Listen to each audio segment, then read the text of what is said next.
Wyoming Community Bank is ready to serve you. Stop in at any one of their branches located in Riverton, Lander, and DuBois. A bank that is owned and operated by the locals of Fremont County. Wyoming Community Bank. They're here to help you. From the field, to the court, to the pool, and beyond, Fremont County athletes give their blood, sweat, and tears for their teammates and community. Why compromise that with alcohol or marijuana?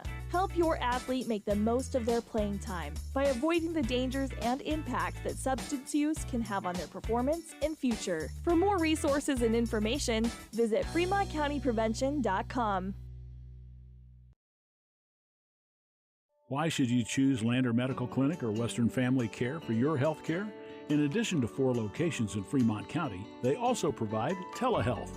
Telehealth can be your go-to answer when you're out of town, on the road, or just can't get to urgent care. All you need is a good internet connection. To schedule a telehealth appointment, call 332-2941 today. That's 332-2941.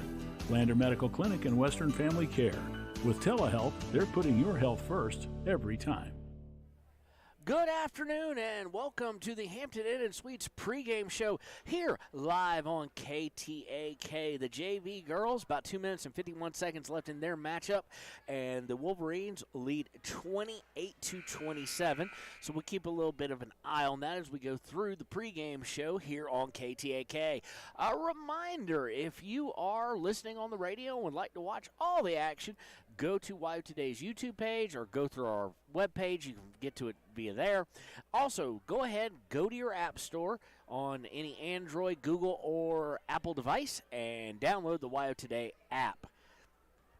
All right, so we are live at Kelly Walsh High School in Casper. Beautiful gymnasium. Nice day down here. About difference of 22 degrees from when we left the house in Riverton to when we got here. Their low seemingly is higher than our high today. So this is a matchup between two teams that quite frankly have struggled. The crowd noise you just heard, if you're listening on radio, is the Trojans of Kelly Walsh JV team just hit a 3 to take a lead by 2 with 2:13 to go. Two teams on the varsity level that are struggling greatly. Kelly Walsh comes in 1-9. Riverton comes in 1-11 after failing to beat Rock Springs last night, losing by 10, 38-28. The one thing they have in common, they both beat Cheyenne South. So that is the lone victory for both teams. Both teams 0-1 now in the Western Conference of 4A girls basketball. Kelly Walsh played Cody last night, and if you remember how Riverton played Cody, I don't need to tell you how that went. Cody won big, and, of course, Rock Springs winning last night. So Cody and Rock Springs 1-0. Don't have the other 4, Star Valley, Green River, Evanston, or Jackson. We may try and get a hold of that. Much like yesterday, we're looking at two very similar teams in terms of scoring, in terms of allowing points, whatnot. Kelly Walsh comes in averaging about 36 points a game, Riverton at 33. Kelly Walsh gives up about 6 less. Kelly Walsh gives up 50. Riverton gives up 56 on average. Only Jackson with a worse score margin in the negative than Riverton this year. Jackson is averaging loss of 42 points per game. Assists, Kelly Walsh a little bit better, unlike Rock Springs at 8.4, Riverton at 6.1. They both allow right around 10, 11 assists against them per game. Their field goal percentages not good, 2 of the worst in the division. Actually, towards the bottom, only Evanston and Jackson lower than both these teams. Kelly Walsh clocking at 30% per game, Riverton at 25%. Kelly Walsh does a little bit better, 6 percentage points better on the opposite side defensively, and that was kind of the difference we saw with Rock Springs last night. Free throw percentage, these are mirror image teams. 59% for Riverton, 58% for Kelly Walsh. As far as the team goes, they're going to struggle for points. This is going to come down to, like every game, who takes the better shots and who defends the ball. As far as keeping the ball, not turning the ball over. That was really the difference last night against Rock Springs.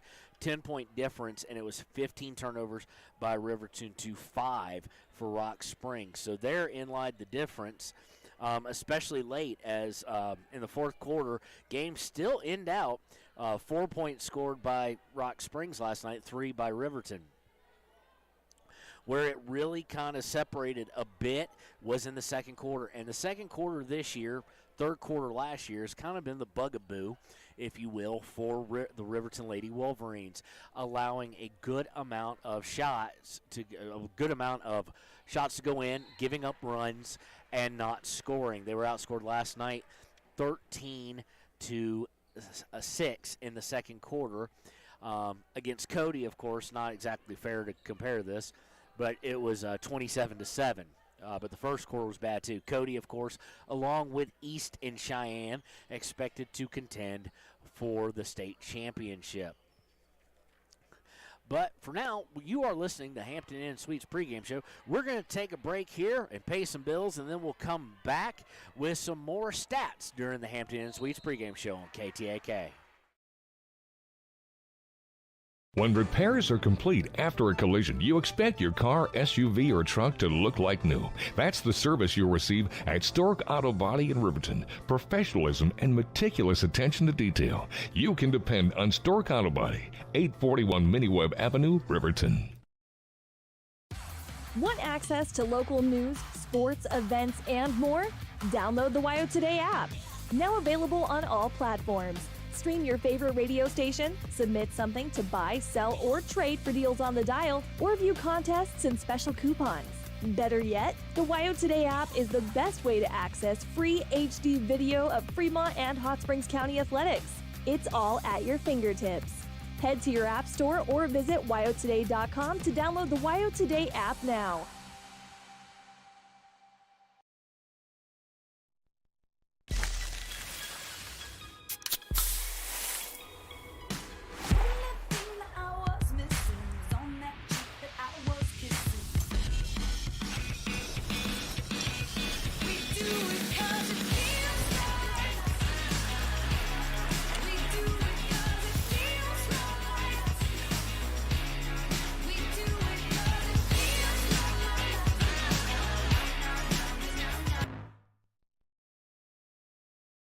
High Plains Power is a Touchstone Energy cooperative. What does that mean for you as a Rural Electric Association member? It all comes down to 7 principles: open membership, one voice, one vote, member benefits, independence, education, cooperation, and community. To understand how it all works, we're headed back in time.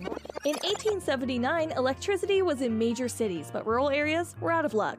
In 1935, President FDR made it possible for companies to build power lines to unserved areas. By the time we hit 1941, some 400 electric co-ops had been organized to serve rural America, just like High Plains Power. For more information, visit highplainspower.org.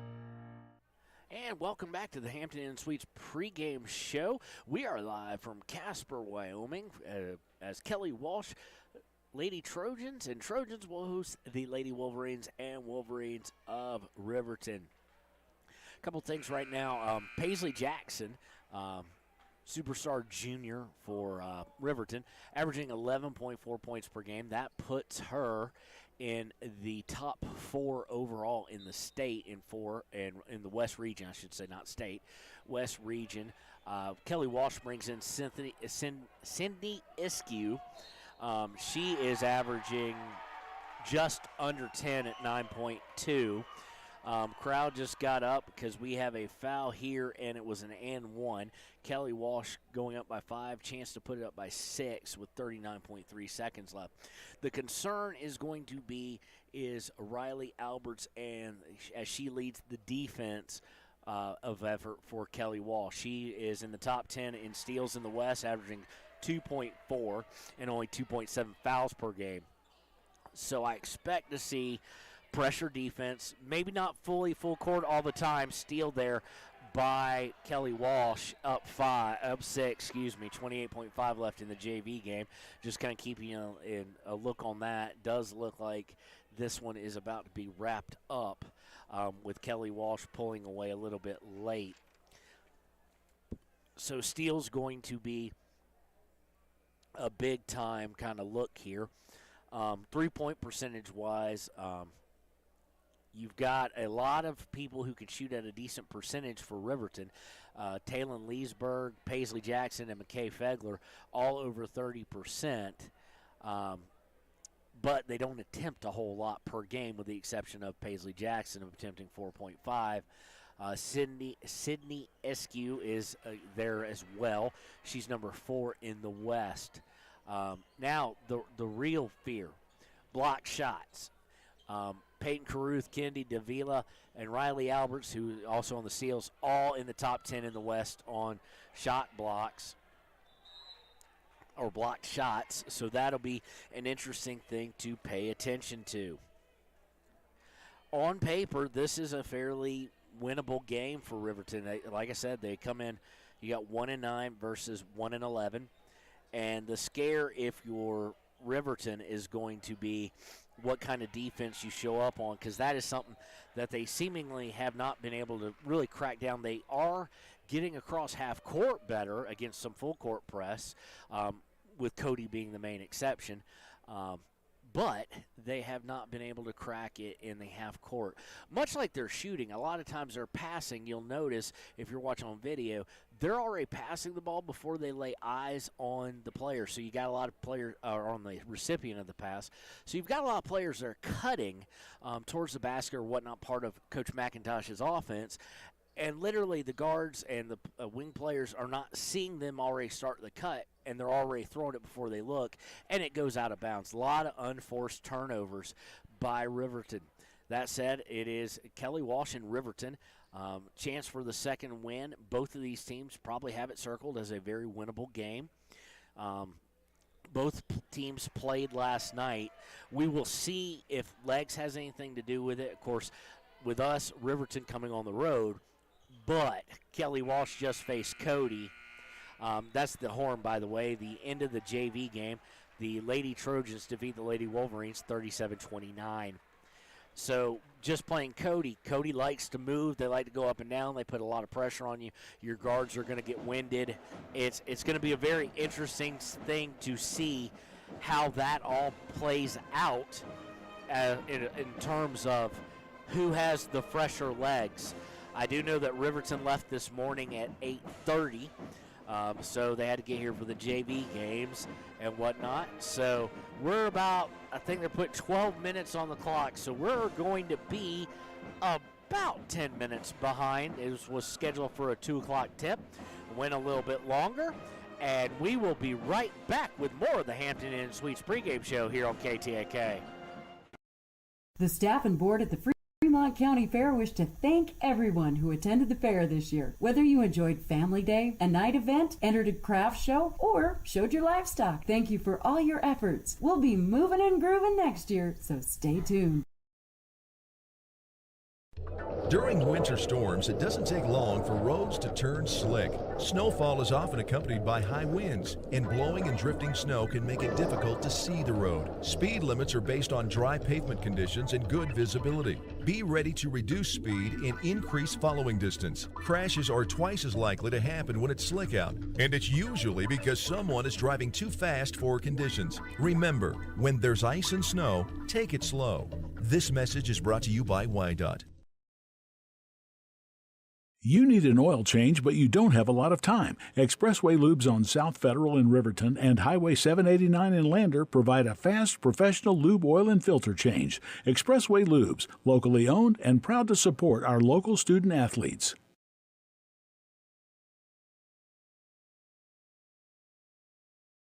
Hometown Freedom Healthcare, making healthcare great. Providing coverage in family medicine, women's health, pediatrics, and mental health. Meet providers Tara Blumenshine and Adina Vasco and Jessica Rodriguez. Come see us at Hometown Freedom Healthcare, locally owned, 463-0541. At some point, everyone is a pedestrian. When you're driving, yield to pedestrians. Wear light clothing. Walk on a pathway instead of the road.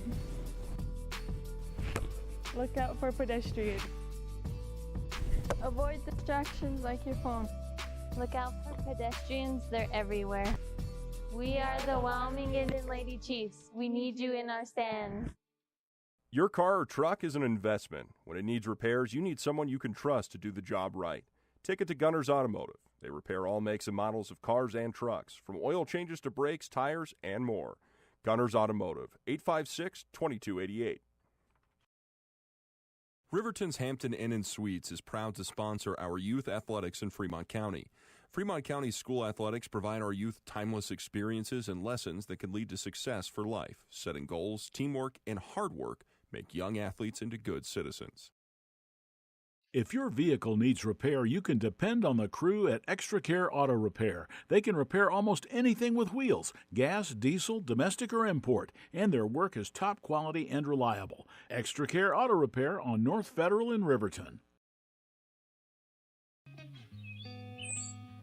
It's more than clocking in or collecting a paycheck. We are a network of caring professionals who want to be here, dedicated to serving our communities. We are Sage West Healthcare, our 2 campus hospitals in Riverton and Lander. We take pride in our region, our people, and our communities. Located in beautiful central Wyoming, filled with natural recreation in our own backyard. We are neighbors caring for neighbors, a community caring for its own. We are Sage West. We are recruiting the best, like you. Welcome back to the Hampton Inn Suites pregame show here on 93.9 KTAK. A look at the season so far for Riverton, a 1-11 as mentioned earlier, but it kind of shows you where they need some teams, people to step up. As far as top 5 performances on the season, Paisley Jackson, leading scorers, has all top 5, with McKay Fegler actually coming in number 5, scoring 12 against Mountain View earlier in the season. Haley Angstrom leading the way to 3 of the top 5, in fact 3 of the top 3 rebounding performances. Paisley Jackson coming in behind that in 4th and 5th with 9. So Paisley needs some help, and Haley needs some help on the boards. They've got to do something as far as that goes. In terms of assists, Haley Angstrom leading the way, Bradley tied with her, Paisley Jackson.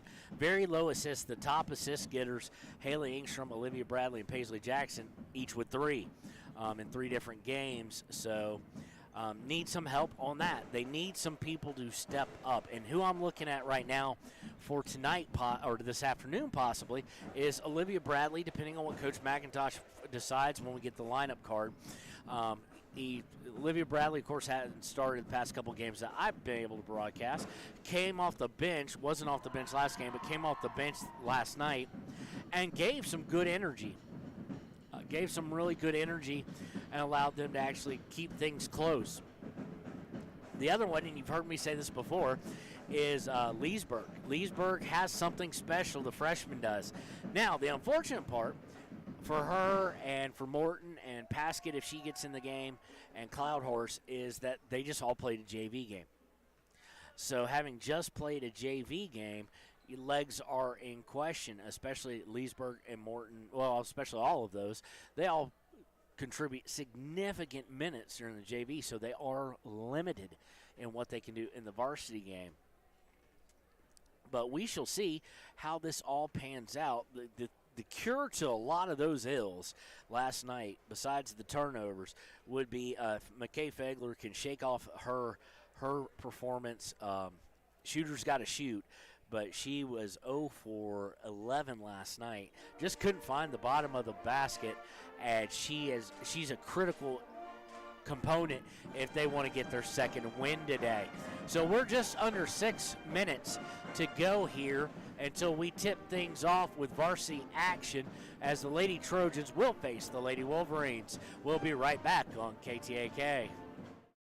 Community health centers of Central Wyoming has locations across Fremont County ready to serve you at DuBois Medical Clinic, Riverton Community Health, and Lander Community Health Pediatrics. We accept all forms of insurance, including Medicaid and Medicare. Are you struggling to get medical care? Ask for their sliding fee scale. From family medicine to pediatrics, community health centers are here to serve you. Call 307-463-7160 or visit chccw.org to schedule your appointment.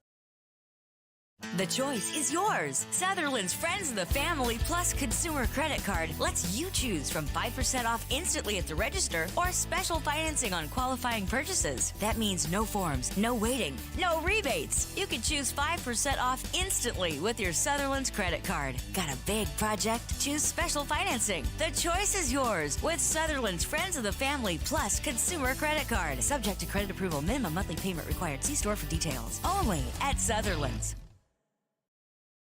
Natural Health Solutions offers treatments for a variety of conditions, along with nutritional counseling, chiropractic, acupuncture, and more. Treatment plans designed individually to optimize your health. Call for an appointment, 856-8181 today. Why should your new floor come from Carpet One? Because we're passionate about the spaces our neighbors call home. We're part of your community, and we're also part of the world's largest cooperative of independently owned and operated flooring stores. So you can be sure you'll get great selection and outstanding value with every installation. Whether it's carpet, hardwood, tile, or luxury vinyl, our experts take the guesswork out of choosing the right floor. We're your local Carpet One Floor and Home, the one store for your perfect floor. Visit Lander Gambles to make your home feel like new. They will beat any competitor's price. Stop by to speak to one of the sales agents or visit LanderGambles.com. Lander Gambles will help you find the perfect product that fits your budget and lifestyle. Lander Gambles, 420 Main Street, Lander, Wyoming. Are you a caring person that wants to help but not sure where to go? Wyoming Senior Citizen Inc. is looking for caregivers across the state. Call 307-856-6880 to find out more information. They would like to wish all Fremont County athletes good luck this year.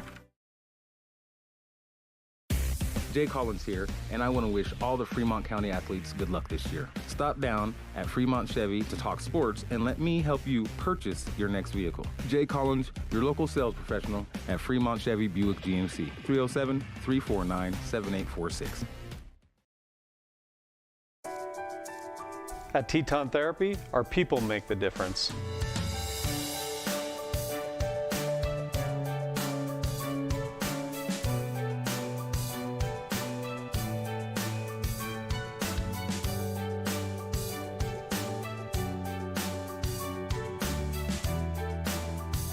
You can live pain-free. The amazing staff at Teton Therapy can help in Lander and Riverton. A well-drawn-up game plan can be the difference between wins and losses. The same can be said about your mental health. Making a game plan to talk to your children can make a huge impact on them and help make them feel supported and listened to. The good news is, this winning game plan isn't hard to implement. All it takes is you starting the conversation and being ready to talk. If you need helpful resources and tools, you can visit FremontCountyPrevention.com. Gotchi Rehabilitation and Wellness knows what it means to be on top of your game. For over 60 years, Gotchi has led the field in providing physical therapy, occupational therapy, and wellness in Thermopolis and their facilities in Worland, Basin, Powell, Cody, and Shoshone. Whether you're recovering from an injury, deconditioned, post-stroke, or just looking to take control of your health, you'll find years of dedicated experience paired with personal care at Gotchi Rehabilitation and Wellness. Learn more at gotchi.org.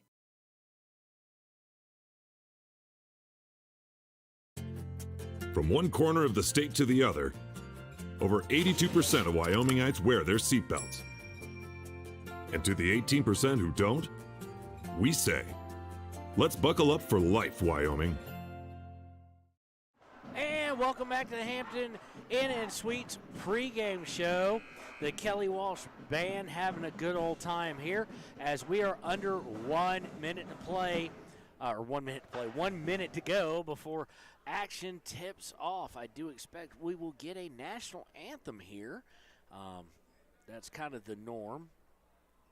And then we will go into the Sutherland starting lineup here on KTAK. So let's see what we're about to do. And let me take my hat off.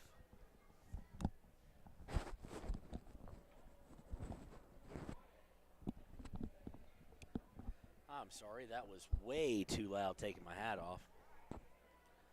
And so we are looking to lay eyes on starting lineups here. Kelly Walsh, 1-9 on the season, as previously mentioned. Riverton, 1-11. Both teams looking for their second win of the season, both having previously defeated Cheyenne South.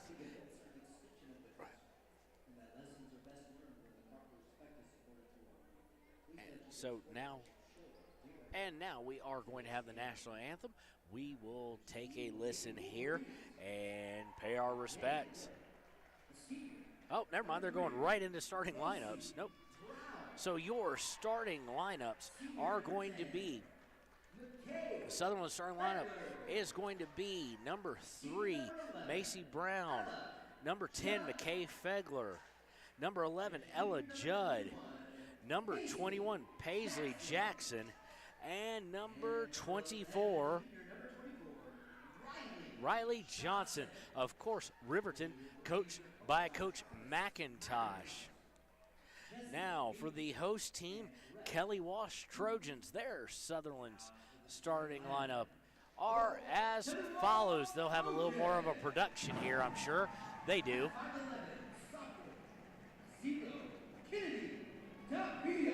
0, Kennedy Davila. Number 1, Riley Alberts. Number 4, Peyton Caruth. Number 14, I do think, CJ Eskew is how they're going to refer to her. And a 5'10 senior, number 15, Aubrey Browning. The Kelly Walsh Trojans are coached by Coach Gilliam. The Riverton Wolverines will be going right to left on your radio dial. So that means Kelly Walsh obviously going left to right. Ella Judd is going to be tipping off on the jump ball against number 4, Caruth. So let's see how all this plays out.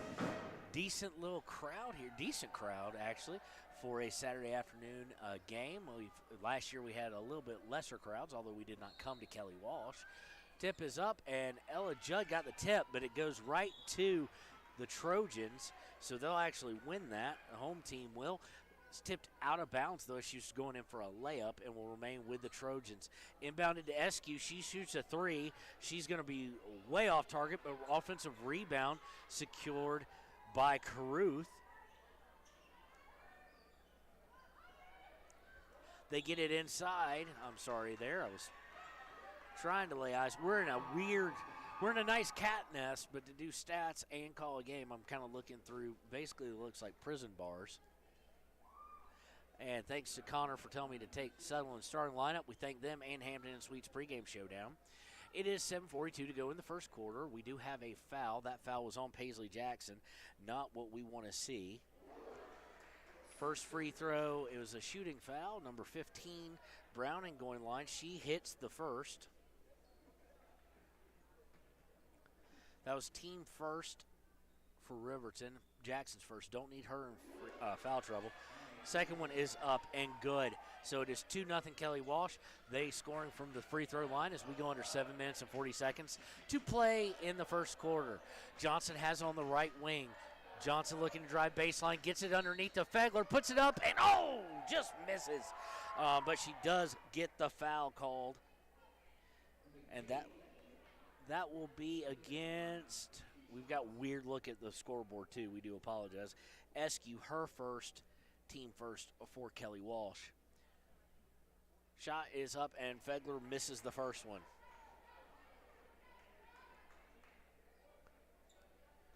We were going to try and keep rebounds for you today as well, Trying to add some more stats for you. McKay Fegler's second one misses again. Not what they want to see. And away with the rebound comes number 14, Eskew. Now in the half court, setting up. We're trying to lay eyes on numbers here. Caruth has it up top, gets it to Eskew. Eskew looking for Caruth underneath. She puts it up wildly, and they're going to say it went out of bounds, that she was not fouled. So Caruth with the miss there. Inbounding goes to Macy Brown. Brown back to Jackson. Jackson will bring over the timeline. Doesn't look like Kelly Walsh is going to press. Almost looks like they're in a zone trap half court. Going underneath the Judd. They swing it to Johnson underneath, and she misses from 2 feet. And away will come Kelly Walsh. They get it up court to Eskew. She's driving down, puts the runner up, and good. 4-0 in favor of Kelly Walsh, Lady Trojans, as we go under 6 minutes and 45 seconds to play in the first quarter.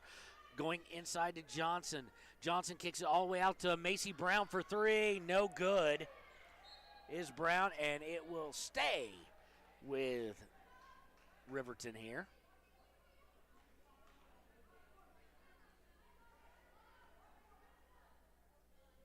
Inbounding will be Johnson. Johnson looks inside to Fegler. She's got not a long time.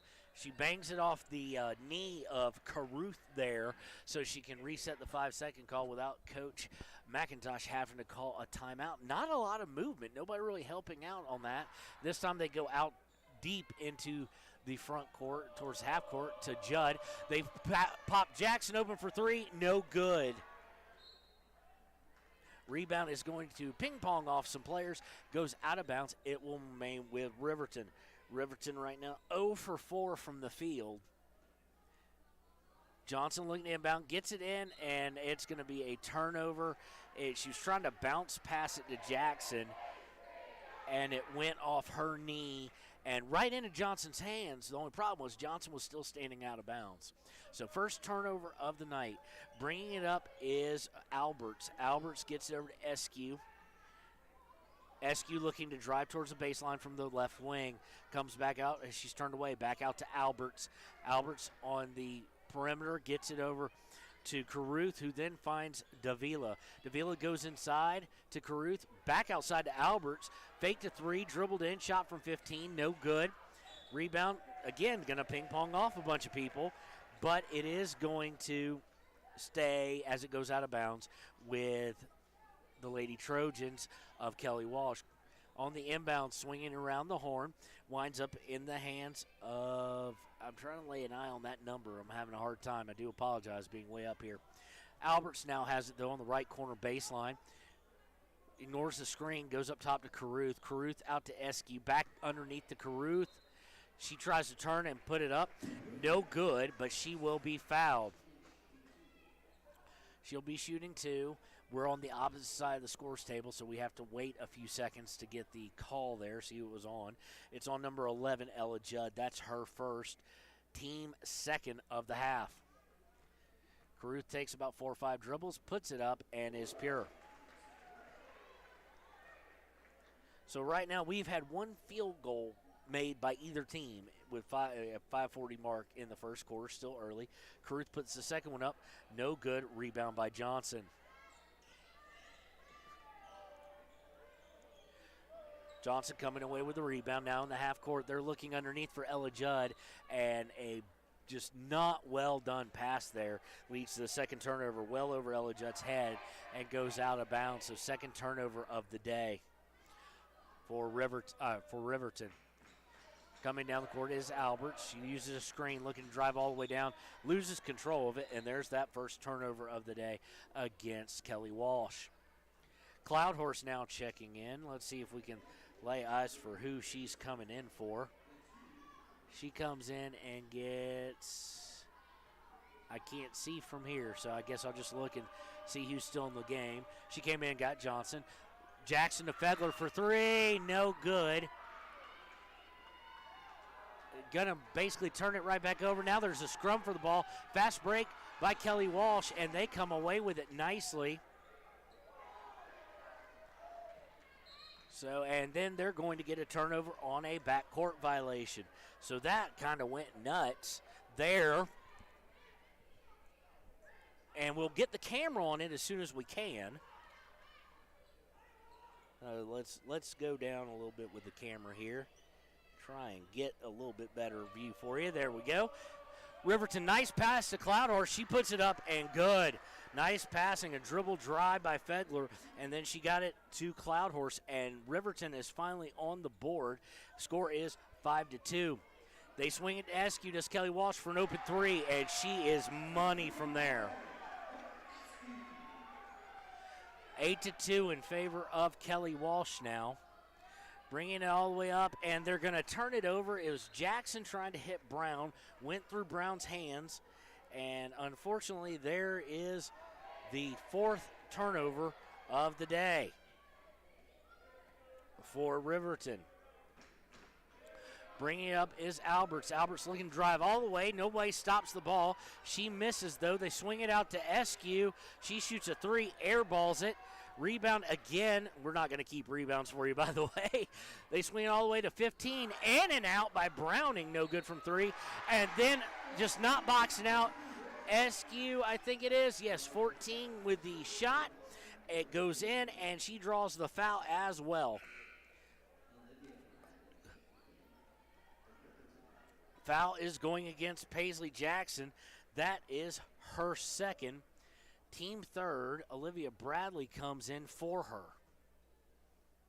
Free throw by Eskew is up and good. So 11-2 now in favor of Kelly Walsh. Everything kind of going their way. Riverton has only attempted, well, they've attempted a lot of field goals. They've only made one. Bradley now with it on the right wing. Looking to go underneath the Cloudhorse. We're going to get a kicked ball by Alberts. It goes out of bounds. And so we will inbound on the Riverton side of things with 3:47 to play in the first quarter.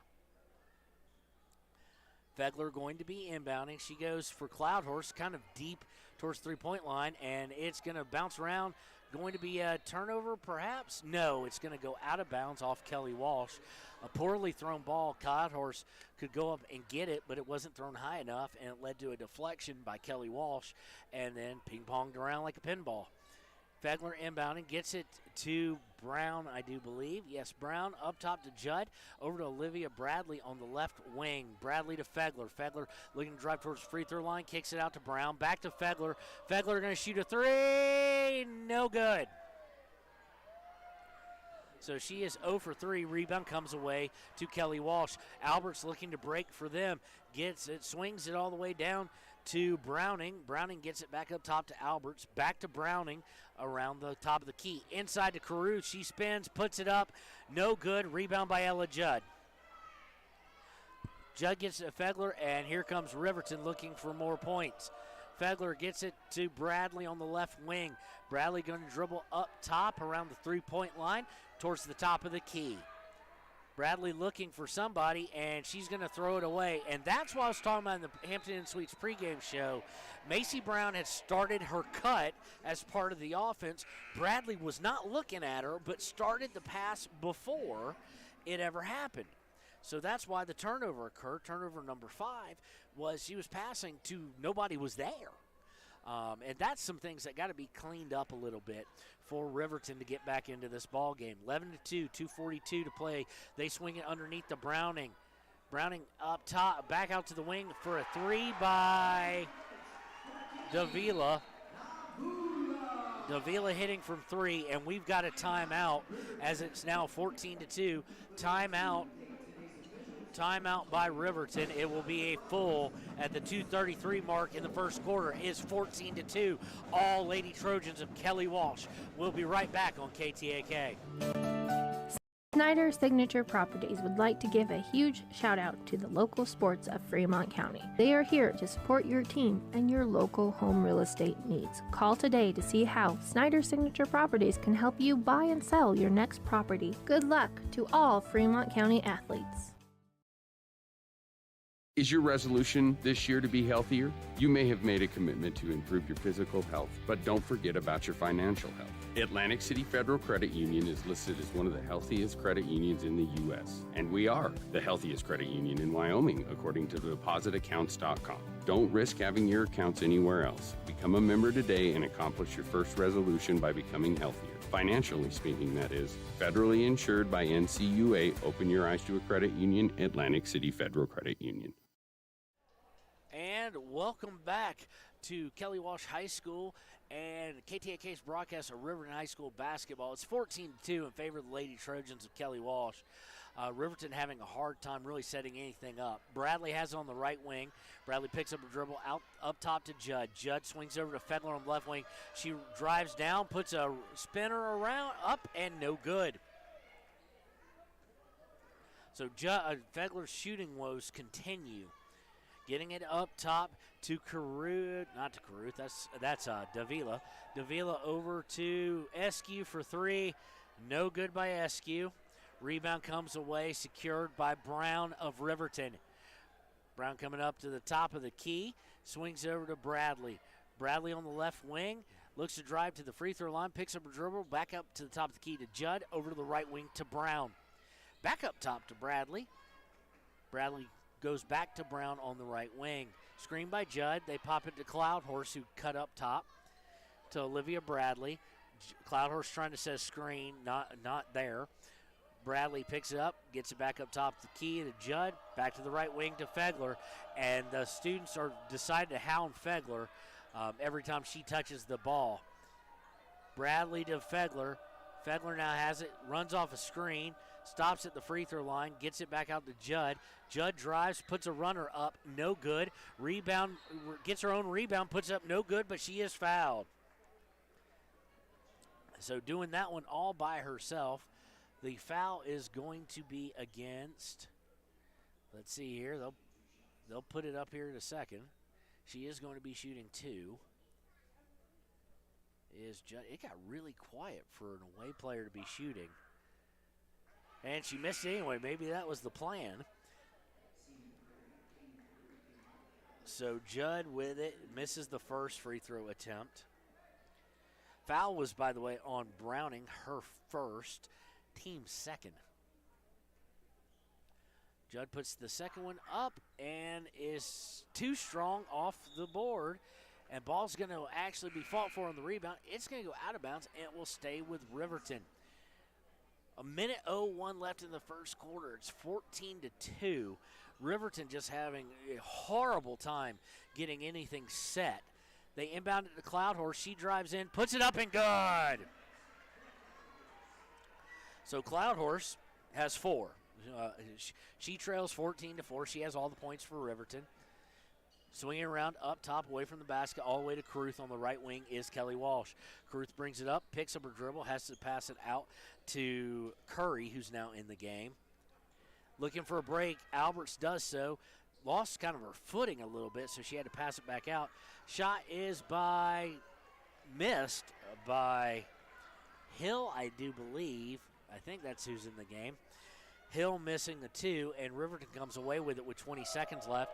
Fegler has it, and you hear the students, when she gets it. Tries to go inside to Johnson. It's going to be tipped away there by Curry. So I'm trying to see if she turns around here. Yeah, that's 23. That was Curry. So 15.2 seconds left. Riverton's Johnson inbounding, gets it, tries to get into Fegler. And Fegler hits the dirt, as does, looks like they slipped, as does Caruth for Kelly Walsh. So about 0.5 of a second came off there. We're going to get a couple substitute. They're going to substitute for Caruth now. Davila coming in. Looking to inbound is Johnson. Johnson gets it to Fegler for three. That's off target, and it misses everything. Rebound winds up with Bradley. Bradley has it. Johnson gets it into Cloudhorse. She puts it up. No good, but she is fouled. And boy, she's having herself a little bit of a game. Right now, she's the only reason with 4.7 seconds left in the first that Riverton's still in it. That foul was against Davila, her first, team third. Cloudhorse will shoot two. It is up, and it is pure. So the second one, let's see here. How was she last night from the free throw line? 1, 2, 3, 4. She was 4-4 last night. Second one's up and good. So she's been the entire offense. 14-6 with 3.8 seconds left. 2 seconds, 1 second. She's not going to get a shot off, and that will be the end of the first quarter. So after one here at Kelly Walsh High School in Casper is the Kelly Walsh Lady Trojans 14, the Riverton Lady Wolverines 6. We'll be right back with the start of the second quarter on KTAK. Riverton Vision Center offers comprehensive eye health exams, highly trained staff, and a large selection of fashion eyewear and sunglasses. Dr. Frazier, Dr. Hinkle, Dr. Ballard, and Dr. Davis offer over 70 years of experience. Call Riverton Vision Center at 856-9451 to schedule an appointment today. Central Wyoming College now offers Bachelor of Applied Science degrees in Early Childhood Education and Organizational Management and Leadership, with an emphasis in outdoor education, tribal leadership, or business and entrepreneurial leadership. CWC offers 3 ways to learn: online, virtual, and in person. Learn, grow, lead, and advance at Central Wyoming College. CWC is leading the way with expanded programs in the Bachelor of Applied Science degrees. From the wide open spaces to the canyon near you, Wyoming.com is reaching more homes and businesses than ever before. For more than 25 years, we've aimed to provide the best internet and phone service to meet the needs of our customers all across the great state of Wyoming. Now it's getting even better. Wyoming.com, expanding to an area near you. Wyoming.com. We're out there. All right, and we are back, and we got a 30-second timeout right off the bat.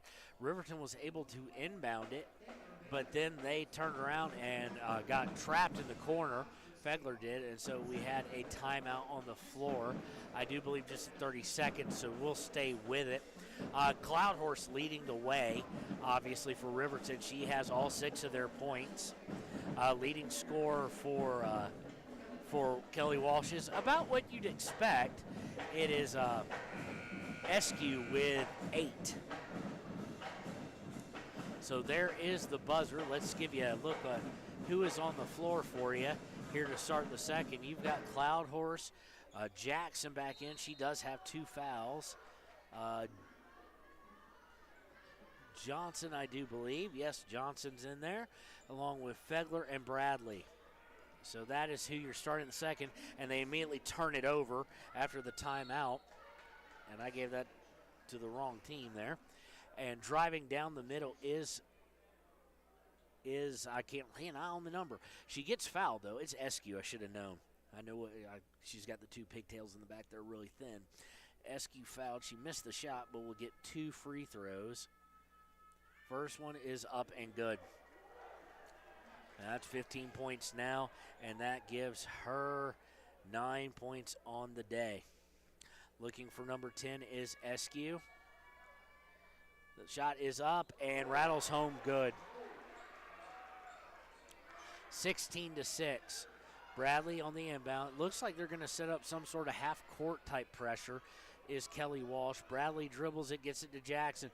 Jackson dribbles down, shoots a 3. No good by Jackson. Rebound comes away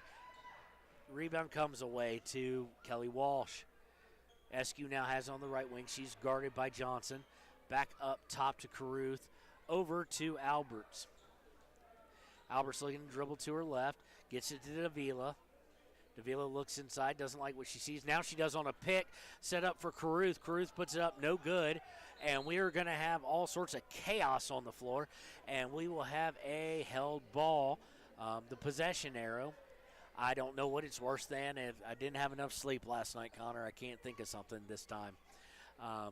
It will stay. Possession arrow will stay with Kelly Walsh.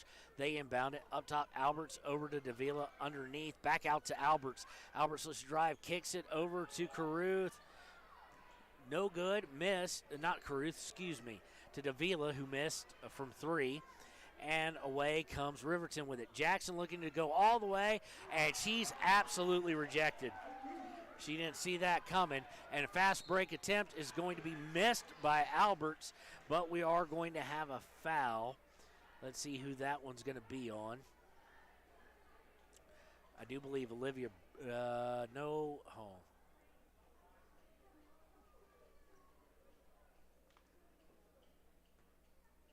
That is against Olivia Bradley. That's her second, team fifth. First free throw is up and no good by Alberts. And we'll see Ella Judd come in and get Bradley. So Bradley and Jackson both with 2 fouls. Jackson's still on the court. We have Leesburg in for the first time as well as she checks in. Second one is up and good by Alberts, and the lead has ballooned to 17-6, back out to 11 points.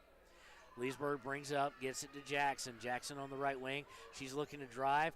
She gets stopped, pivots, puts it up, and good. First person not named Cloudhorse to score for Riverton, 17-8. Let's see if Riverton can get a stop here with 6:10 to go in the half.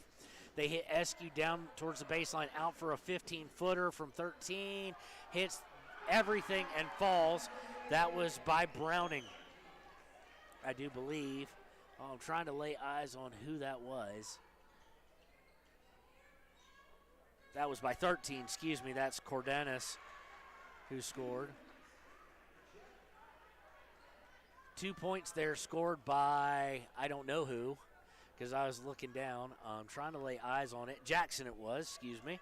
So her fourth points of the day, and it's 19-10. 3-pointer, though, by Eskew.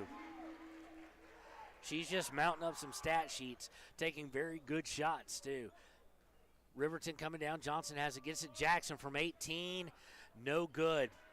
Rebound comes away to Kelly Walsh, and in fighting for it, I think Johnson's going to get called for a foul there. It is going against Johnson. That's her first. Team sixth, though. So what that means now is any foul the next 5 minutes and 14 seconds will send Kelly Walsh to the line. 22-10. In favor of Kelly Walsh. They've been around the 11, 12-point mark for the majority of the game. Turnover there, though, by Kelly Walsh, their third of the day. Fegler comes away with it. Bad pass there by Kelly Walsh. Jackson brings up. She's going to look to drive. Goes underneath, kicks it all the way out to Leesburg. She thought about 3, decides to drive, and she is stripped for the 7th turnover of the day for Riverton at the 4:48 mark. Bring it up. Alberts has it, kicks it over to Cordenas, gets it to 11. Is that? Yes, that is who airballs it. That's Laamy. That's what we're going to go with until we hear the PA announce it. Laamy with the miss, and it will go over. It went out of bounds, actually a horrible miss, so it'll go over to Riverton. Fegler bringing it up. She's back in, gets it. Jackson, long 3, and not on target. And away with the rebound comes Kelly Walsh, but hits out of bounds a little bit of a deflection by Riverton, and it'll stay with Kelly Walsh with 4:25 to go. Kelly Walsh looking to extend this 12-point lead. Alberts now with it in the front court. She comes to the top of the key, gets a double screen, throws it to Caruth. Caruth will shoot a 3, air ball, rebound by Jackson of Riverton, and she's going to get held. Looks like it might have been just a frustration foul there by Caruth. That'll be Caruth's first. Team 4, only team 4th, though, for Kelly Walsh. So they're in a little bit better situation right now. Brown comes in. She's going to spell Leesburg now. So you got Jackson, Cloudhorse, Judd, Brown, and Fegler in the game. Cloudhorse now has it up top, swinging it to Fegler. Turnover, steal, just lazy pass. Leads to a fast break opportunity, put up and in by 23 Hill. Kelly Walsh now 14-point lead, 24-10. Jackson pulls up on the wing for a 3, hits back the iron, up and no good. Kelly Walsh comes away with the rebound. Alberts looking to push things, goes towards the left wing, picks up her dribble, tries to pass it. Nice deflection by Jackson, but it will go off of her and will stay with Kelly Walsh. Seeing some substitutions now for Kelly Walsh. Let's see if we can get Eskew's coming back in the game. Actually, we got timeout on the floor as they do. It's going to be a 30-second one, but we'll take it with them. Riverton trails 24-10 here on KTAK. Papa Murphy's is proud to sponsor this week's Player of the Game. For a limited time, enjoy a Papa Murphy's barbecue chicken pizza made with KC Masterpiece barbecue sauce. After the game or anytime, you can't beat the fresh ingredients and authentic flavor of a Papa Murphy's Take and Bake pizza. And you know it's baked right every time because you baked it yourself. Papa Murphy's on North Federal in Riverton. Drop in or order online at papamurphys.com. Go Wolverines! And welcome back to KTAK's coverage of Riverton High School basketball. Right now, Riverton trails by 14, 24-10. The Lady Wolverines got out to a slow start, and it's improved slightly, but not enough yet. They trail 24-10, 3:23 to go in the half.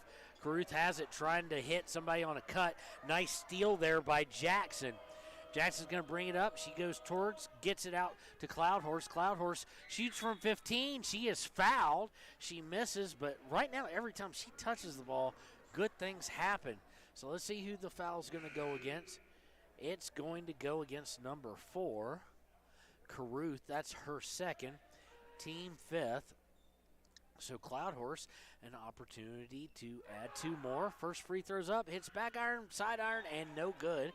Her first free throw miss of the day. Actually, her first free throw miss of the weekend. Right now, she's got 6 points.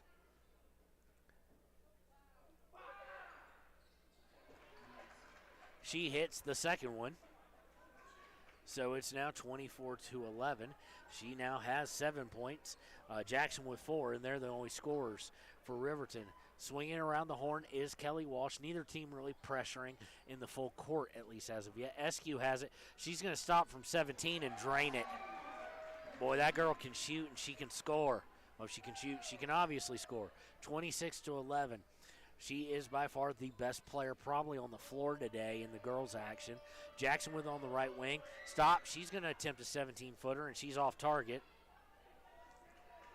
Rebound comes away to Kelly Walsh. Davila looking to go down right side. Has to kick it out. Gets it to Curry, who swings it over to Eskew for 3. No good. I think we're going to get over the back there against Kelly Walsh. No. Yes, we are. I was about to say, everybody was kind of hanging out down here. I was about to say, wait a second. Cordonis with the foul there. That's her first. Team 6, so Riverton's kind of cleaned it up a bit, and both teams sitting on where the next foul will end up in free throws. Riley Johnson back in the game here. Johnson with it. She's going to have it swiped away. Goes out of bounds, though, off Kelly Walsh.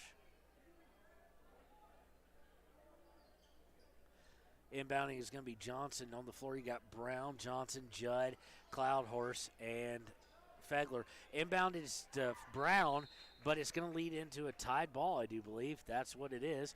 It will stay with Riverton here on the possession arrow, but I don't understand this very dangerous bounce pass into traffic from the baseline. Looking to inbound it, and when it's not there, there's nothing there. Cloud Horse finally kicks out and looks to feed Johnson underneath. Barely tipped, but tipped nonetheless by Kelly Walsh. She'll go out of bounds and stay with Riverton. Looking to inbound. She gets it, a bounce pass to Judd. Dangerous one. Judd goes to Cloud Horse, who's up around the three-point line. Cloud Horse trying to get it to Fegler, and now Kelly Walsh tips it out of bounds again. They're just anticipating the passing lanes here very well. Inbound by Fegler on the side, goes to Brown. Someone's got to go get her because she already picked up her dribble. Finally, Johnson comes out and got her. She had to dribble it to maintain control. Johnson with it up top. We're under 1:45 to go in the half. Johnson to Fegler on the left wing. Fegler looking inside. Ditches to Johnson on the baseline for 3. Misses everything. And rebound is by Kelly Walsh as we go under 1.5 to play in the quarter. And in the half, they swing it all the way around. 15-footer by Browning is no good. Cloud Horse coming away with the rebound. Fegler with it now. Fegler brings over the timeline, goes to Johnson on the right wing. Johnson goes the opposite end of the screen, gets out to Fegler. Fegler to Brown. Brown back to Fegler. They're just looking for threes, but no one really wants to take it. Over to Brown. Brown now on the right wing, up top. Top of the key to Judd as we hit the 1 minute mark in the half. Fegler looks to drive, shoots from 14, no good. SQ comes away with the rebound for Kelly Walsh as we go under 50 seconds to play. 26-11, all in favor of Kelly Walsh. Swinging around, they get it to Hill. Hill to SQ. SQ looking to use a screen. Johnson all over. Good defense there. To Browning, back up top. They swing it all the way around. Back to Hill. Hill looking to use the screen. Does so. Shoots from 15. No good. Rebound is missed. The shot is missed by Curry, and away comes Riverton with it as we go under 17 seconds. Johnson with it on the right wing. Johnson picks up her dribble. She needs help. Cloudhorse comes up top, key to get it. 10 seconds left. Cloudhorse going to the right, tipped away almost. Brown has it with 5 seconds, 4 seconds, 3 seconds, 2 seconds, no time and score, and they're not even going to get a look. Not even a shot attempt. They didn't even look at the basket. Nobody knew what was going on there. So at the end of the half, it is 26-11 in favor of the Kelly Walsh Lady Trojans. We will be right back with the CWC Central Wyoming College halftime show here on KTAK. A proud sponsor of this broadcast is Bailey Enterprises. For over 50 years, Bailey has become the name you can trust.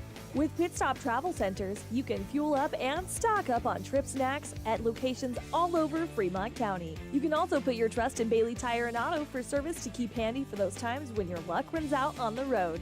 Refresh at the Speedway Cafe with a dine-in meal or a round of carry-out with a variety of specials to keep you going. Go with Bailey.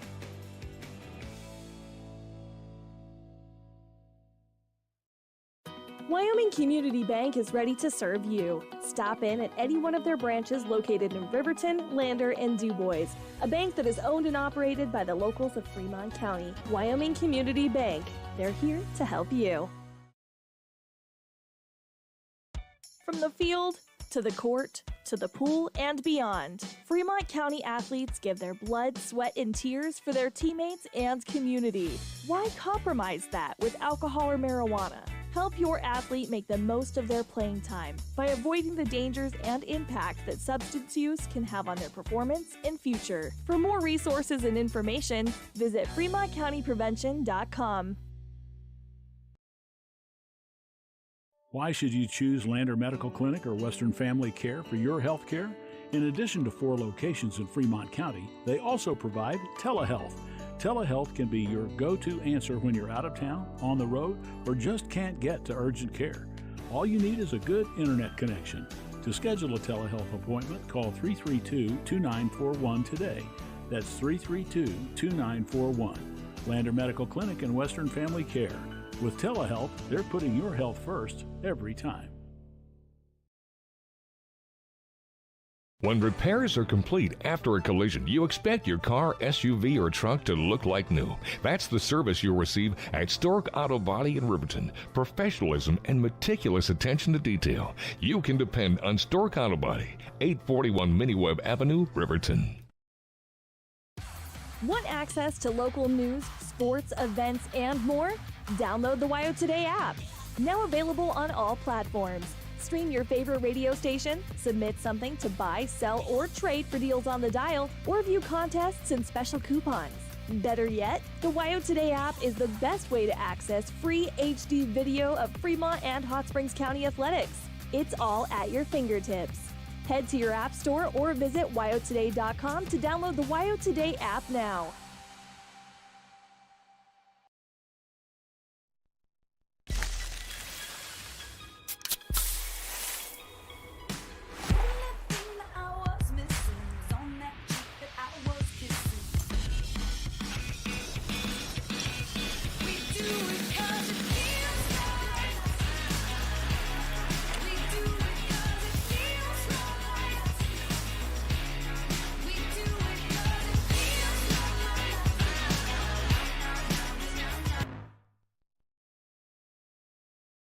High Plains Power is a Touchstone Energy cooperative. What does that mean for you as a Rural Electric Association member? It all comes down to 7 principles: open membership, one voice, one vote, member benefits, independence, education, cooperation, and community. To understand how it all works, we're headed back in time. In 1879, electricity was in major cities, but rural areas were out of luck. In 1935, President FDR made it possible for companies to build power lines to unserved areas. By the time we hit 1941, some 400 electric co-ops had been organized to serve rural America, just like High Plains Power. For more information, visit highplainspower.org. And welcome to the Central Wyoming College Halftime Show here on KTAK. Lady Wolverines trailing at the half to Kelly Walsh here on the road in Casper, 26-11. Looking at the stats from the half, right now, leading all scores and leading, obviously, her team is SQ for Kelly Walsh. She has 15, and then the scoring is kind of spread out. Nobody has more than one basket or a free throw. Davila with 3, Cordanis, Browning, and Hill each with 2, Caruth with 1, and Alberts with 1. On the other side of the ledger, for the visitors, the Riverton Wolverines, points have been hard to come by. Shots have not, but getting them to go have. Leading all scores with 7 is We2 Cloud Horse, having one of her best games, and you've seen this coming. Had 6 in the first quarter. She had all the points for Riverton. She has 7 overall. Jackson has 4, and that's the 2 total scores for Riverton. Now, as far as how shot selection has looked, Cloud Horse is 50%. The rest of the team's not so good. The rest of the team is so bad on that stat that they are 16% from the field, only 37.5% from the free throw line, and that's with Cloud Horse being 3 of 4. Fegler and Judd have both gone 0 from the free throw line, missing 2 shots each. Fegler's still in a big rut. We need to get out of this weekend and get her back on pass. She is 0 for 6 for the day. Jackson, who has 4 points, is 2 of 9. 2 of 9 from the field, and 8 of those were shot in the second quarter. So she did get 2 of those to fall, 2 2-pointers. Turnovers, not as big a bugaboo as we would have expected. Kelly Walsh has 4. Riverton only has 8. It has been the shooting percentage that has been just horrible for Riverton. They're just having a hard time. It doesn't look like it's legs. They're not leaving a lot short. In fact, they're leaving a lot of them are going long. I'm not sure what it is. It's just the unfriendly confines of the Kelly Walsh Athletic Activity Center, or I think is what they had on the building outside when we came in. So we've got 3:26 left in halftime, and we'll be right back with more of the Central Wyoming College Halftime Show here on KTAK. The staff and board at the Fremont County Fair wish to thank everyone who attended the fair this year. Whether you enjoyed Family Day, a night event, entered a craft show, or showed your livestock, thank you for all your efforts. We'll be moving and grooving next year, so stay tuned.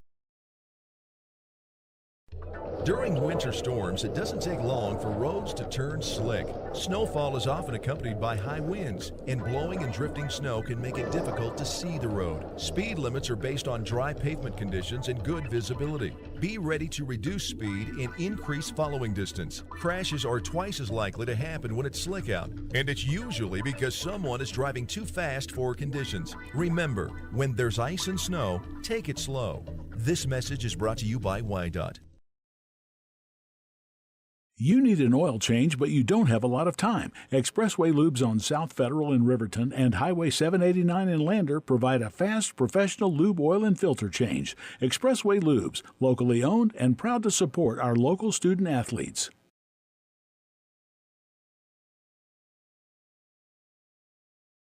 Hometown Freedom Healthcare, making healthcare great. Providing coverage in family medicine, women's health, pediatrics, and mental health. Meet providers Tara Blumenshine and Adina Vasco and Jessica Rodriguez. Come see us at Hometown Freedom Healthcare, locally owned, 463-0541.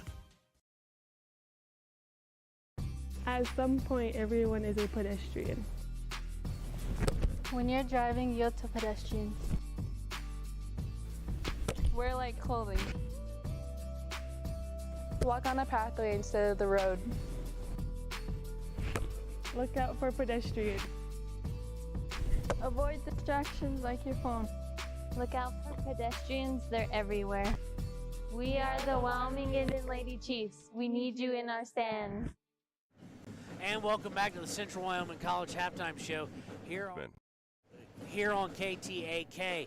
The score is 26-11, and so that doesn't seem like I'm picking on the shooting percentage. The shooting percentage is uncharacteristically bad for Riverton today. Kelly Walsh is not shooting lights out, with really one exception. Eskew's 50% from the field, but the team as a whole is 28%. Free throw line's kind of where they have gotten a good chunk of their lead, as they are 77% from the free throw line. Only one more attempt, just converting 4 more than Riverton, so that would at least get it closer to single digits. But what we've got to see here is Riverton has to get stops, and more importantly, they just have to get better opportunities and better shot selection, and it has to get some of them to go down. If Fegler doesn't score here today, and if Fegler goes 0 for and Jackson doesn't get a higher percentage, they're going to lose anyway. So let's see if they can come back now. We're right back here on KTAK.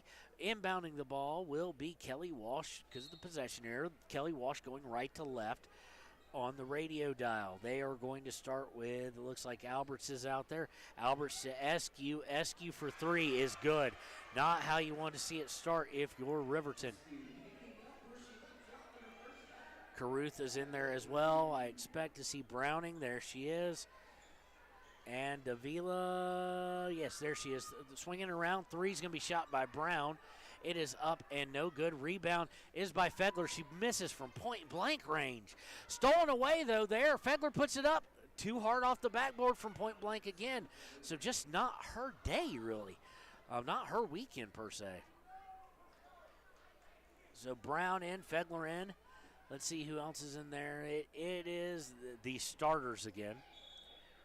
So Jackson, Johnson, Judd joining Fegler and Brown. And we're going to have a turnover there by Kelly Walsh. So that will be their 5th of the day. Again, Riverton only with 8 turnovers on the day. One of their better performances. They go inside. Putting it up is Jackson. Jackson fouled, and she's going in line for 2 as she missed the 2 attempts, but she will draw contact. Foul is going to go against number 4. That's Caruth. That's her 3rd. So I expect we'll see her taken out of the game. Jackson, with her unique free throw shooting style, coming to the line. First one is up and good. So 29-12.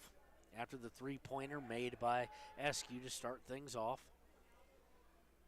Jackson with one more coming. Free throw is up and good. So Jackson hits them both. And it's 29-13. Coming in now for Kelly Walsh. They're going to substitute. One of the players I don't see her on the bench. I would try and find out what's going on. I do see her now, I think, in street clothes. Is the lack of Engstrom, big-time rebounding threat. There is a steal by Jackson. Jackson going to take it all the way up and good.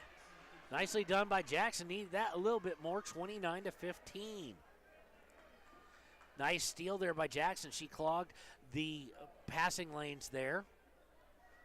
Swinging around the horn now is Kelly Walsh. Gets over to the corner on the baseline.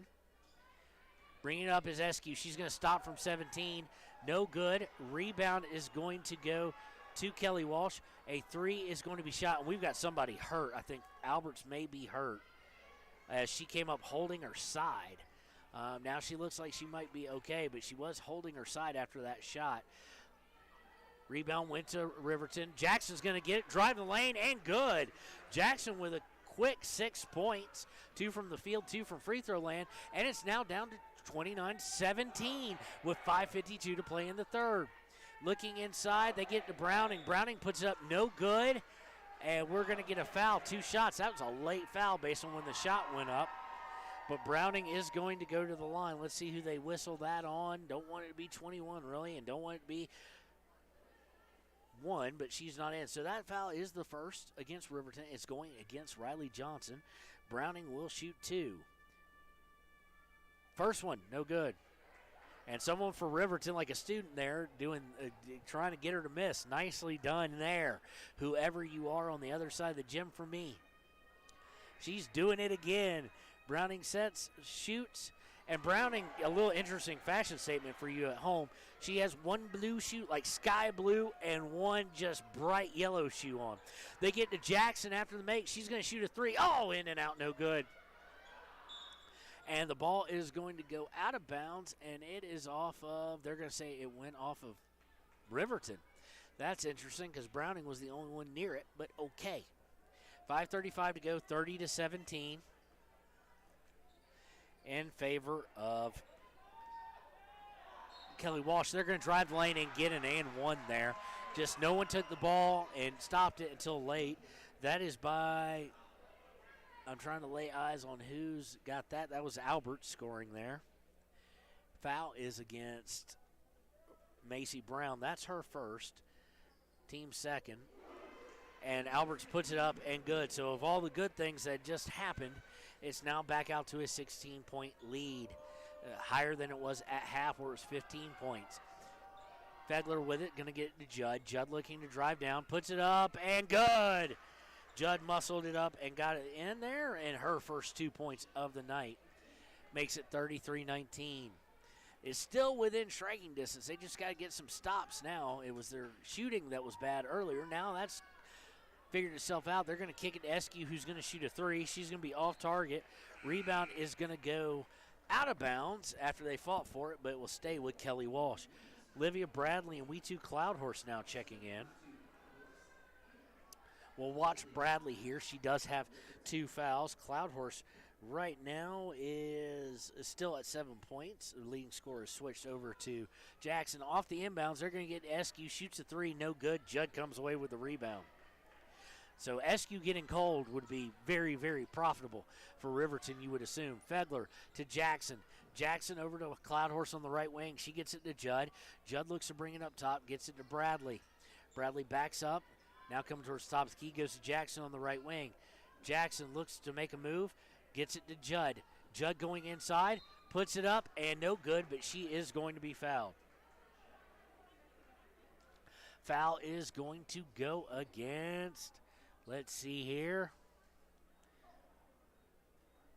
Waiting for them possibly to put it up. They may have already done so. 13. Nope, they just now did. Cordanis, that's her second. Team second of the half. Judd puts the first free throw up and good. So down to 13 again. Let's see if we can get this free throw and then a stop. And it looks like defensive specialists both in soccer and in basketball, at least on the varsity side, and a good little point guard at that. A great defender in soccer. Savannah Morton coming in for the first time in the game. Judd gets the ball, puts it up, in and out, no good. Cloudhorse with the rebound, she's blocked. Morton comes away with it, though, and gets it outside to reset. Going all the way across court to Cloudhorse. Jackson looks to drive, puts up a runner, no good, and she tried to bounce it off of one of them. So it'd go out of bounds, but she didn't, and now the break is Browning's going to stop from 19 and miss everything but the backboard. And away comes Riverton. Chance to get this down to 11 or even 10. Savannah Morton now with on the right side, goes up top to Judd. Judd looking to drive, tries to, and she's going to get tripped. That wouldn't even qualify that as a shot attempt, but will they is the question.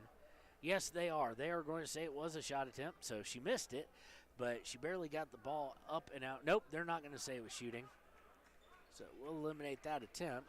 Underneath is Bradley, I do believe, looking to inbounds. Nobody helping her, and they have to go off the feet. I almost want to scream that because everybody's just standing in place. One person will come underneath for that kind of bounce pass thing inside along the baseline, and then disaster if that's not, if they don't believe that's open. and then they have to throw it off the knee. Come on, let's set some screens, get some people open here. No screens being set. She's running into problems again. She's going to go way out to Jackson, does get it in bounds. Jackson had to out-leap Browning. They get it to Savannah Morton for 3, no good. Rebound is by Riverton. They get it to Morton, kind of ping-pongs between them bunch. Winds up with Cloudhorse for 3, no good. And away comes Kelly Walsh with the rebound. That was just a chaotic possession there. Just people shooting shots you wouldn't have expected them to shoot, and then et cetera. Driving down lines, Davila, she puts it up, in and out, no good. Rebound goes to Jackson of Riverton. Jackson looking to push things up. Still a 13-point game. Jackson falls down, and we're going to get a little bit of a hand check that maybe helped her go down. That foul is going to go against 23, I think. Nope. It's going against number 13, Cordanis. That's her third. That will be team third of the second half. Jackson inbounds it to Brown, who's back in the game. A little bit of a smaller line, or not smaller lineup, but a little bit position-wise of a guard-heavy lineup for Coach McIntosh. They get to Fedler. Fedler's going to shoot for 3. No good. Still cannot find it. Rebound comes away to Kelly Walsh with 2:48 to play in the third quarter. Browning has on the right wing for Kelly Walsh. She's looking to drive, gets cut off, gets it over, and we got a scrum on the floor as the ball was tipped away. Winds up with Browning, and we're going to have a 30-second timeout. At the 2:36 mark left in the third quarter, Kelly Walsh calls timeout. It is 33-20 in favor of Kelly Walsh here on KTAK. You need someone you can trust to do the job right. Take it to Gunners Automotive. They repair all makes and models of cars and trucks, from oil changes to brakes, tires, and more. Gunners Automotive, 856-2288. Riverton's Hampton Inn & Suites is proud to sponsor our youth athletics in Fremont County. Fremont County school athletics provide our youth timeless experiences and lessons that can lead to success for life. Setting goals, teamwork, and hard work make young athletes into good citizens. And welcome back to KTAK's coverage of Riverton High School basketball.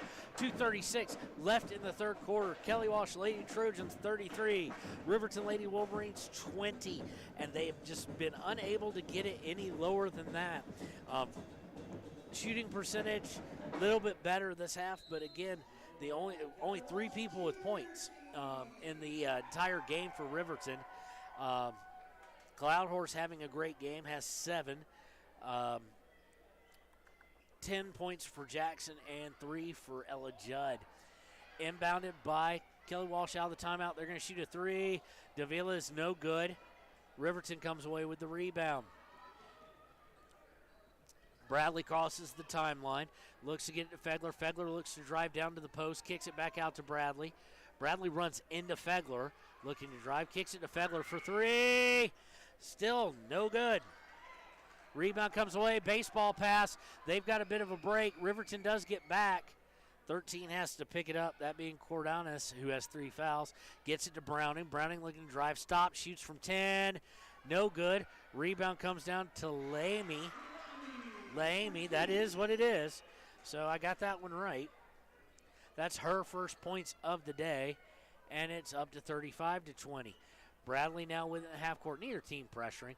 Fegler has on the left wing. She drives, puts a runner up, no good.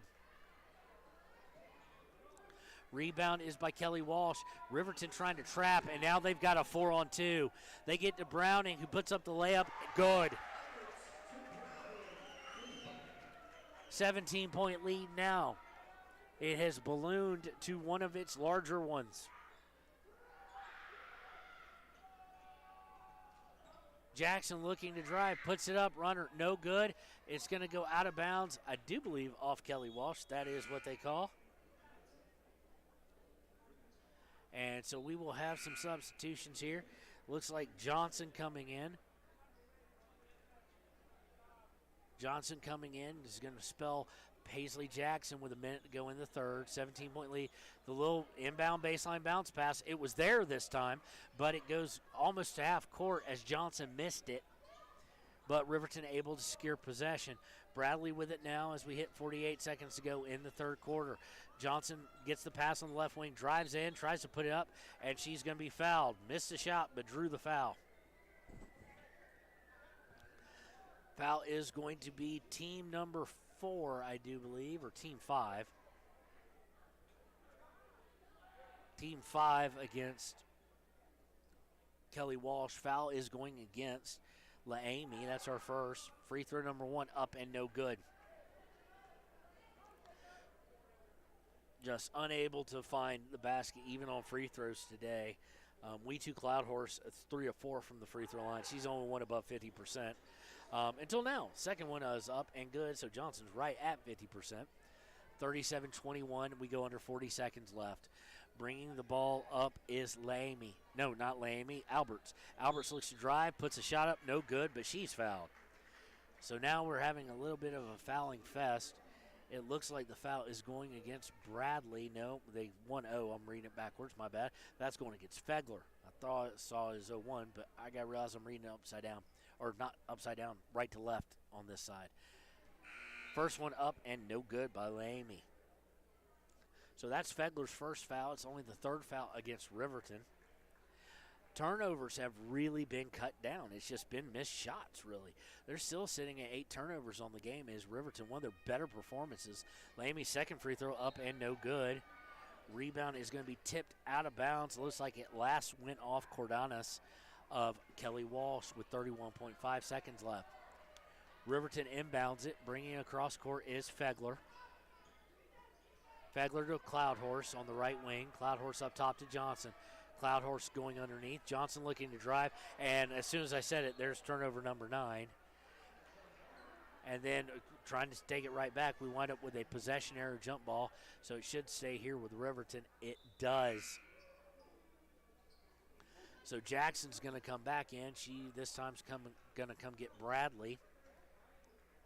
Haven't seen as much as we would normally as we've seen in previous days of Leesburg. She's only played in the second quarter today. Inbound, Cloudhorse has it, gets it to Johnson. Johnson looking to go baseline with 8 seconds. It's stolen away for turnover number 10. Driving down is Albert. She gets it off with 2 seconds left. It's good. Nicely done there by her. So at the end of 3, it is 39-21 in favor of the Kelly Walsh Lady Trojans. We'll be right back with the fourth quarter here on KTAK. If your vehicle needs repair, you can depend on the crew at Extra Care Auto Repair. They can repair almost anything with wheels, gas, diesel, domestic, or import, and their work is top quality and reliable. Extra Care Auto Repair on North Federal in Riverton. It's more than clocking in or collecting a paycheck. We are a network of caring professionals who want to be here, dedicated to serving our communities. We are Sage West Healthcare, our 2 campus hospitals in Riverton and Lander. We take pride in our region, our people, and our communities. Located in beautiful central Wyoming, filled with natural recreation in our own backyard. We are neighbors caring for neighbors, a community caring for its own. We are Sage West. We are recruiting the best, like you. And welcome back to KTAK's coverage of Riverton High School basketball. Kelly Walsh, 39-21 in a battle of teams looking for their second victory of the season, both of them having defeated Cheyenne South previously. And it looks like Kelly Walsh is going to run away with this one. Not so much turnovers today. Turnovers have been a bright spot. They do have 10 now, but that is low for Riverton. Inbounding is Kelly Walsh. They go inside. Missed by Caruth. She's going to lose the ball out of bounds. It's going to go over to, they're going to say it stays with her. Stays with Kelly Walsh. It's just been getting shots to fall down. I mean, Fegler is having probably her worst shooting spell she's seen in probably forever. Inbound by Kelly Walsh. Caruth's going to shoot a 3 and miss. And we're going to have a foul on the floor against Kelly Walsh. This one going against, let's see here. Is it against Eskew? Nope, it's against Browning. That is her second. Team 6th. Riverton coming down the court. They're able to get it inside, but it goes out of bounds and will stay with them with 7:32 to go. One good note is any foul from now on, they'll be shooting free throws. The bad note is they haven't been good at them. Inbound to Ella Judd, up and good, and one. As soon as I say that, she gets the and one attempt and a chance to cut this down to 15 points here with 7.5 to go. Nicely done by Judd there. Unfortunately, she's 1 for 4 from the free throw line today. Looking to up that percentage, can get up to 50% here, or not. She only has one shot. Puts first one in, rolls in and out, no good. Johnson with the rebound. It goes out of bounds. Oh, she got the shot off, couldn't make it, got her own rebound, but she lost it out of bounds. So it will go over to Kelly Walsh here as we're now under 7.5. Alberts with it going right, gets up top to Browning. Browning going all the way down to the lower corner for Eskew. Eskew comes off, shoots almost a three, but a two-pointer. It was right there at three-point line, but hits from two and extends that lead back out to 18. Johnson with it, comes in. He's going to stop at 15 feet. Misses everything pretty much but the backboard. And away comes Browning for Kelly Walsh. They're looking to break. They get it up to Eskew. Eskew working on Judd. Puts it up, and, yeah, that's going to be a foul on Judd. So Eskew misses the shot, but she's going to the line. Foul going against Ella Judd should be her second, and team fourth of the second half. Eskew with it. How is she from the line today, you ask? She's perfect from the line, and she continues to be.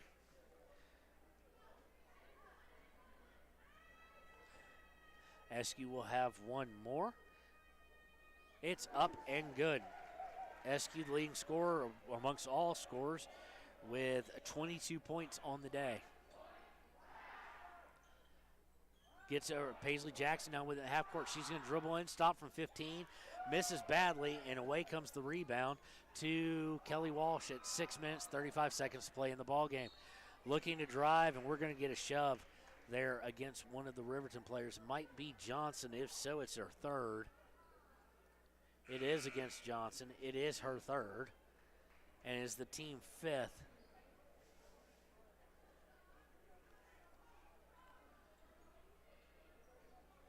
Inbounding is to Eskew. They swing it all the way over to Davila for three. She is no good, and the rebound is going to be, is it going to be a foul, or are they going to call?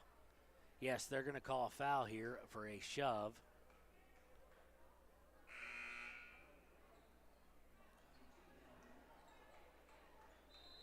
Let's see here. The foul was going to be on. Nope. They're going to call Ella Judd with the shove. That's her third. Team six. So quickly they'll be in free throws too.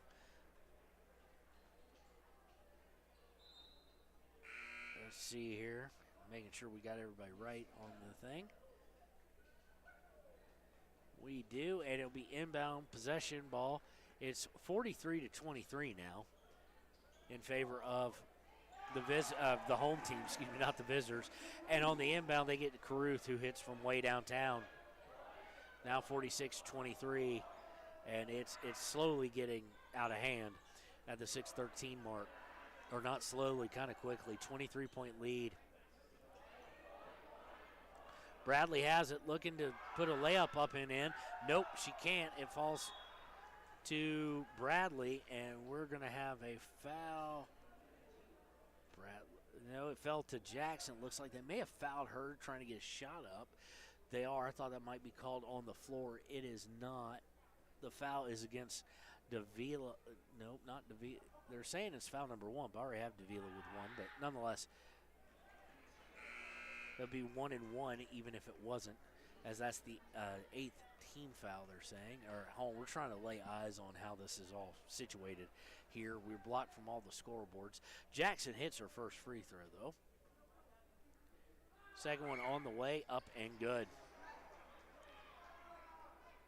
So 46-25, 21-point lead for Kelly Walsh as we go under 6 minutes to play. Albert's going to bring it across the timeline, looking to set things up. Swings it over to 22, who we don't have. Caruth gets it, puts it up, no good. And away comes Riverton with the basketball. Bradley with it. Bradley gets it to Brown. Brown to Jackson. Jackson looked to drive, puts up a runner. No good. Rebound is going to be fought for on the floor, and we are going to get a possession arrow. Jump ball. Ball should go over to Kelly Walsh with 5:29 to play. Nope, I had that wrong. I do apologize. Actually, no, I did have it wrong. So it's going to Riverton. Thought I may have read the sheet wrong. They inbound to Cloudhorse. Cloudhorse with a nice spin, up and good. Like to see more of her and more of that. That was nicely done post move there. 46-27. 5:19 to play in the game. Alberts with it now, going to her right. Kicks it out to 22, I do believe. 22, who we don't have on our score sheet, so we'll add that if it ever comes to it. Gets it back to Alberts. Alberts looking to come to the middle. Stops, pops for three. Misses everything but the very top edge of the billboard. And away comes Riverton. Brown with it. Gets it Jackson for three. No good. Cloudhorse with the rebound. It goes on the floor, and we get another jump ball. Another held ball, and that one will go over to Kelly Walsh.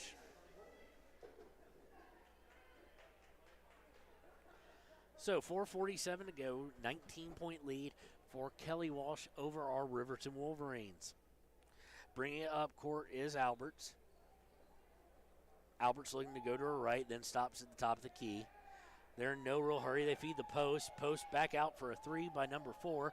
No good. That's Caruth, no good from three. And she shot a whole lot in this quarter. Doesn't have a whole lot to show for it.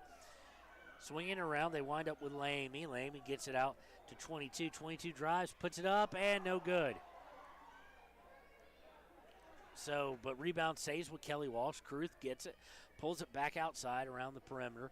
Looking back inside, they feed Cordonis, who puts it up, no good, but she will go to the free throw line. Cordonis going to the line. Foul is against Cloudhorse, her first. And that would be the team's 7th. So free throws automatically now, at least one. Cordonis, hits the first one.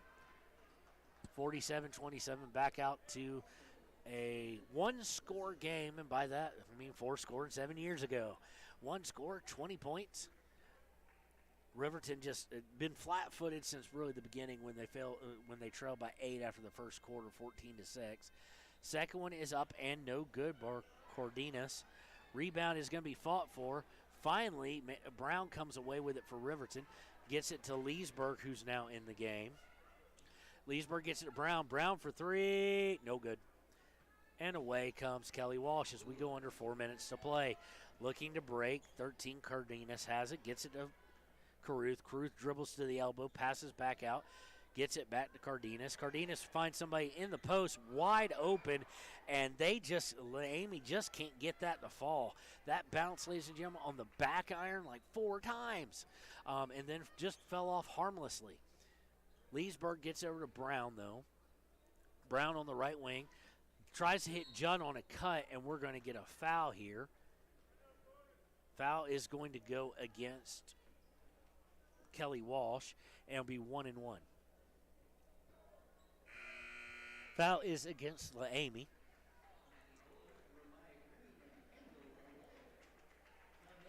That's her second and team 9th. So it'll be 2-shot double bonus on any foul after this by Kelly Walsh. 3:22 to go, 47-27 in favor of Kelly Walsh. Judd at the line. We're having some sort of substitution issue here by Kelly Walsh. They said, okay, they got everything straight now. And we will go to the free throws.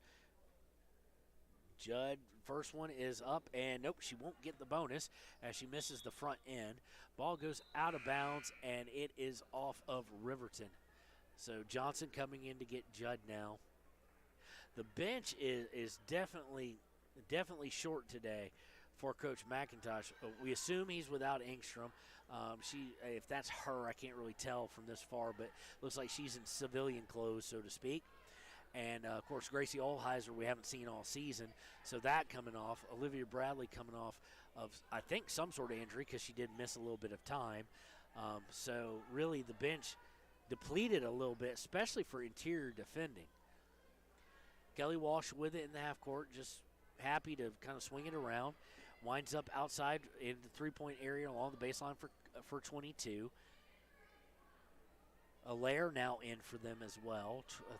We've got all sorts of people who aren't on the list here. And we're going to get a travel here. 31's in the game as well. 31, I do know, was in the JV game earlier and played quite a bit. I'm assuming 22 did too. I just didn't notice her as much. So on the travel, 7th turnover of the day for Kelly Walsh with 2:38 to play. 20-point lead for Kelly Walsh. Bringing it up now, I do believe that's Savannah Morton. Need to see the number. Can do, it is. Savannah Morton gets it. Johnson's going to drive the lane, puts it, just in and out.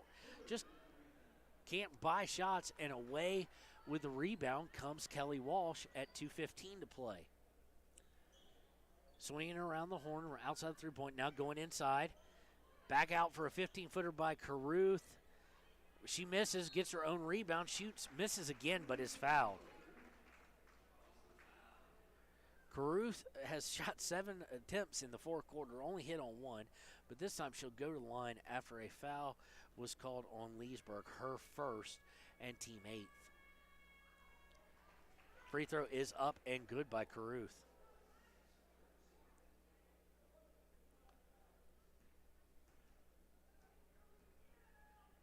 Second one is up and pure. So this has just been a game that was kind of over from the beginning. Riverton just got down and just could not get back. Now the students going wild. They feed Cloud Horse underneath. She loses it, goes to the ground. Should be a travel there. It is, and that'll be turnover number 11 against Riverton. That was very interesting. The band completely silent, then went nuts when Johnson touched it, and I don't know if it had an effect, but the result was what they wanted, so that was good for them. Now 31 with it. She has on the wing, gets it to Caruth. Caruth looks to get it over to 22. 22 back to Caruth, outside to Allaire. Back out to 31, over to Caruth, under a minute and a half now to go in the ball game. Caruth gets it to 31. 31 looking to drive. Goes cross court with it to 14, who tries to go to Caruth underneath, and there's going to be a turnover there. That'll be turnover number 8. Morton brings it cross court. Gets it to Cammie Paskett, who's now in the game for the first time. Paskett to Leesburg. Leesburg drives, puts it up, no good, but she will go to the line. That is Leesburg's first shot attempt of the day. Leesburg going to the line. Foul is going to go against 31. That's her first, and that's team 10th. So it was a shooting foul, though, so she'll get 2 anyway. Leesburg's first one up and short, no good.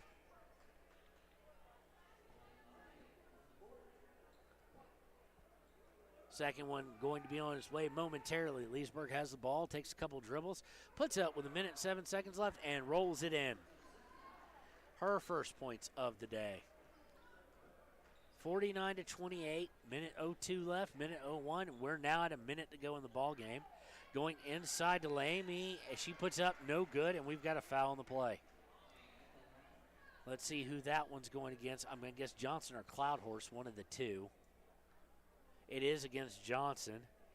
That is her 4th foul, team 9th. So everybody going to be in the double bonus next foul if you're not already. Shot by Amy is up and no good. She misses the free throw. Still sitting at 2 points on the day for her. She has the ball from the referee, dribbles twice, puts it up, and misses the second one. Rebound comes away to Cammie Paskett. She gets it to Johnson and will come over the timeline. 50 seconds left in the ball game. Gets it to Savannah Morton. Morton back up to Paskett. Paskett looking to break things down, playing the point. Paskett going to her right, stops about 15 feet near the elbow. Has to get it to Morton, who shoots for 2. No good. And we're going to have everybody hit the dirt, and we're going to have a held ball again on the rebound attempt with 33.9 seconds left. It will stay with Riverton. Inbounding is Johnson. Johnson inbound Leesburg. Leesburg, a long three, no good. Rebound comes away Kelly Walsh as we go under 25 seconds left. Let's see what they try and do. Can't blame them for trying to score. You got a lot of people who don't play a whole lot, meaningful minutes probably. Laimi goes up and under, good. Right as I say that. And it is 51-28 with 9 seconds left, 8 seconds left. They get it over to Paskett with 5 seconds left, 4 seconds left. She stops, pops from 15. Paskett misses, and there is the horn, and that will be the ball game. 51-28 is your final in favor of Kelly Walsh Lady Trojans. We'll be right back with the Wyoming DOT Click It or Ticket postgame show right after these messages on KTAK. Community Health Centers of Central Wyoming has locations across Fremont County ready to serve you at DuBois Medical Clinic, Riverton Community Health, and Lander Community Health Pediatrics. We accept all forms of insurance, including Medicaid and Medicare. Are you struggling to get medical care? Ask for their sliding fee scale. From family medicine to pediatrics, Community Health Centers are here to serve you. Call 307-463-7160 or visit chccw.org to schedule your appointment. The choice is yours. Sutherland's Friends of the Family Plus Consumer Credit Card lets you choose from 5% off instantly at the register or special financing on qualifying purchases. That means no forms, no waiting, no rebates. You can choose 5% off instantly with your Sutherland's credit card. Got a big project? Choose special financing. The choice is yours with Sutherland's Friends of the Family Plus Consumer Credit Card. Subject to credit approval. Minimum monthly payment required. See store for details. Only at Sutherland's. Natural Health Solutions offers treatments for a variety of conditions, along with nutritional counseling, chiropractic, acupuncture, and more. Treatment plans designed individually to optimize your health. Call for an appointment, 856-8181 today. Why should your new floor come from Carpet One? Because we're passionate about the spaces our neighbors call home.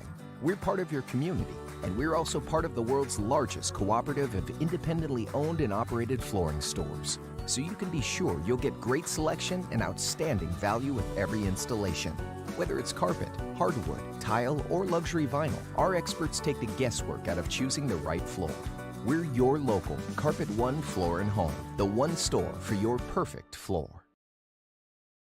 Visit Lander Gambles to make your home feel like new. They will beat any competitor's price. Stop by to speak to one of the sales agents or visit LanderGambles.com. Lander Gambles will help you find the perfect product that fits your budget and lifestyle. Lander Gambles, 420 Main Street, Lander, Wyoming.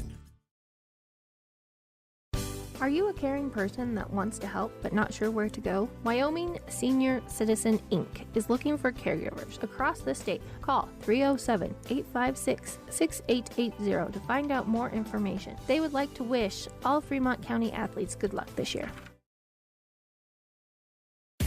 Jay Collins here, and I want to wish all the Fremont County athletes good luck this year. Stop down at Fremont Chevy to talk sports and let me help you purchase your next vehicle. Jay Collins, your local sales professional at Fremont Chevy Buick GMC, 307-349-7846. And welcome to the Wyoming Wyo Today Wydot Click It or Ticket postgame show. A final score, 51-28, and it was as bad as it sounded as far as the turnover situation kind of cleared up, but just the shooting woes continue. This weekend shooting woes have been especially bad. Look no further than McKay Fegler, usually your second leading scorer on the team. She goes 0 for the weekend. I don't want to say how many shots. She kept shooting because shooters got to shoot, but 0 for the weekend. No points today, and I don't believe she had any yesterday. Let me see. She might have had a free throw or two. Nope. 0 for the whole weekend. So your leading scores today, your leading scorer overall on the Kelly Walsh side with 22, as you would expect, SQ. And then they had a whole bunch of people filling in. Alberts with 6, Caruth with 6, Browning with 6, Bullard with 2, Cordenas with 3, and Davila with 3. On the other side of the thing, as you've heard me say before, ladies and gentlemen, we have got to find players who can score, not a lot, just help out. So we'll go a little bit backwards. We had Johnson and Leesburg with 1. Ella Judd had 5. We need another person up in there. So for our Papa Murphy's player of the game, second amount of points today, but boy, she had the best shooting percentage of the day, and free throws she was 75% as well, is We Too Cloud Horse. Congratulations, We Too Cloud Horse, our Papa Murphy's player of the game. She finished with 9 points. Now for our Gatorade, the Thirst Quencher player of the game, it is someone who's won this a bunch, and that is Paisley Jackson, who finished with 12. If she shot a higher percentage, she would have finished with about 30. That's how many shots she had to take just to try and keep the team in it. Her and Cloud Horse doing the bulk of the heavy lifting. In fact, they were the only 2 scorers in the first half. Cloud Horse was the only scorer in the first quarter, and you can't expect to beat anybody when only one player in 8 minutes is scoring for you, unless it's a performance like a Derek DeVries where it's 14 in 3 minutes, he can't miss, like he had a couple weeks ago. But that was for the entire 8 minutes, 6 points for Cloud Horse. So, unfortunately, Riverton falls to 1-12. The Lady Trojans of Kelly Walsh do improve to 2-9. So that's going to do it for the Y. Click It or Ticket post-game show, and we'll be right back for our Hampton Inn Suites pregame show here for the Varsity Boys game in just one moment. At Teton Therapy, our people make the difference.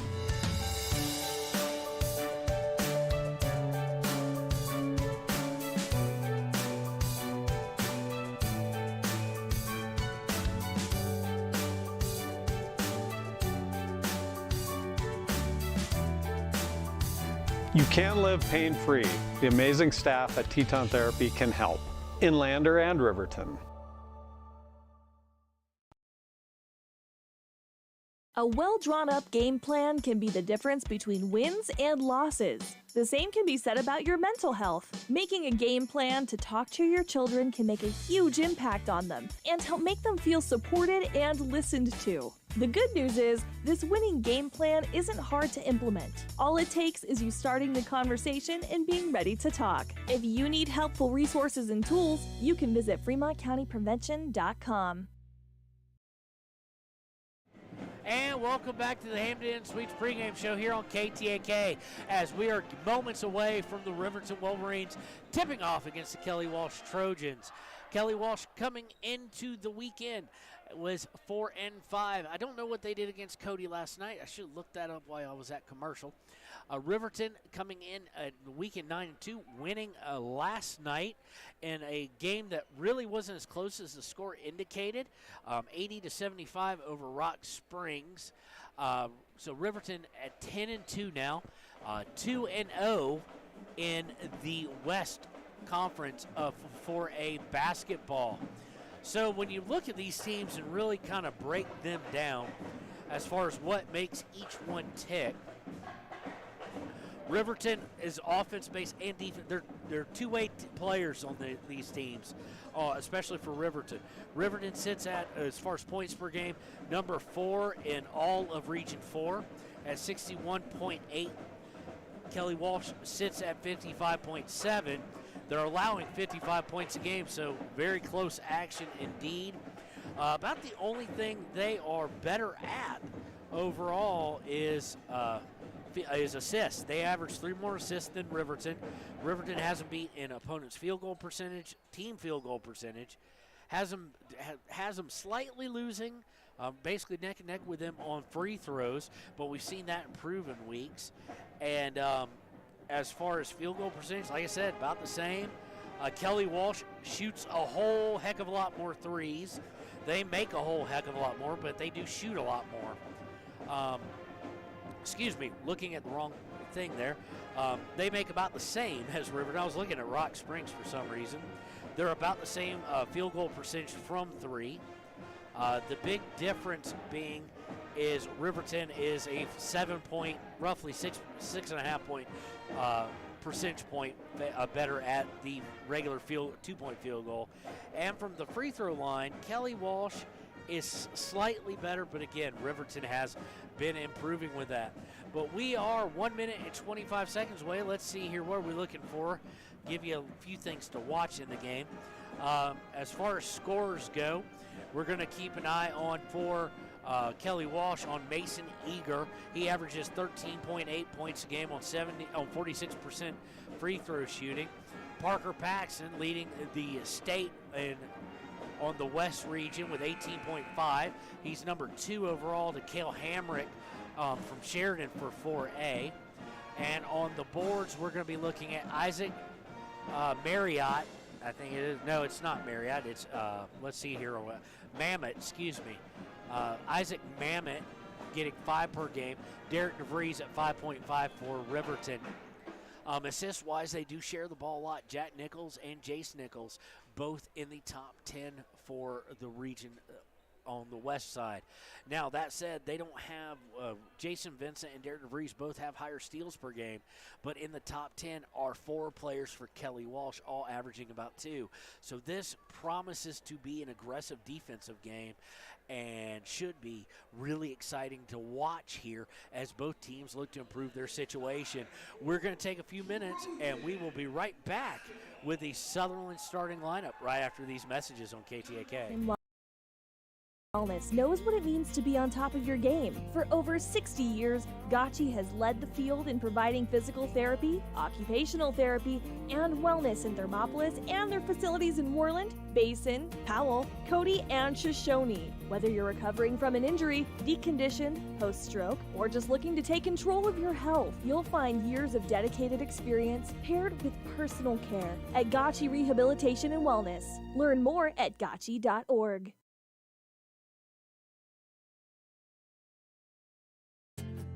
From one corner of the state to the other, over 82% of Wyomingites wear their seatbelts. And to the 18% who don't, we say, let's buckle up for life, Wyoming.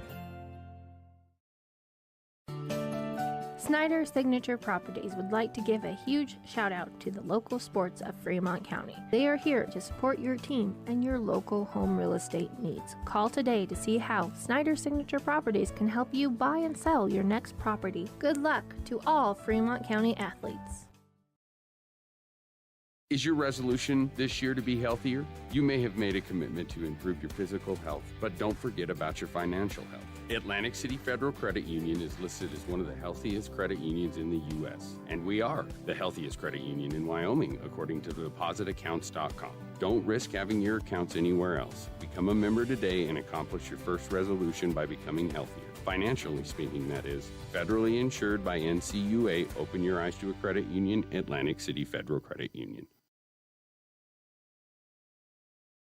Riverton Vision Center offers comprehensive eye health exams, highly trained staff, and a large selection of fashion eyewear and sunglasses. Dr. Frazier, Dr. Hinkle, Dr. Ballard, and Dr. Davis offer over 70 years of experience. Call Riverton Vision Center at 856-9451 to schedule an appointment today. Central Wyoming College now offers Bachelor of Applied Science degrees in Early Childhood Education and Organizational Management and Leadership, with an emphasis in outdoor education, tribal leadership, or business and entrepreneurial leadership. CWC offers 3 ways to learn: online, virtual, and in person. Learn, grow, lead, and advance at Central Wyoming College. CWC is leading the way with expanded programs in the Bachelor of Applied Science degrees. From the wide open spaces to the canyon near you, Wyoming.com is reaching more homes and businesses than ever before. For more than 25 years, we've aimed to provide the best internet and phone service to meet the needs of our customers all across the great state of Wyoming. Now it's getting even better.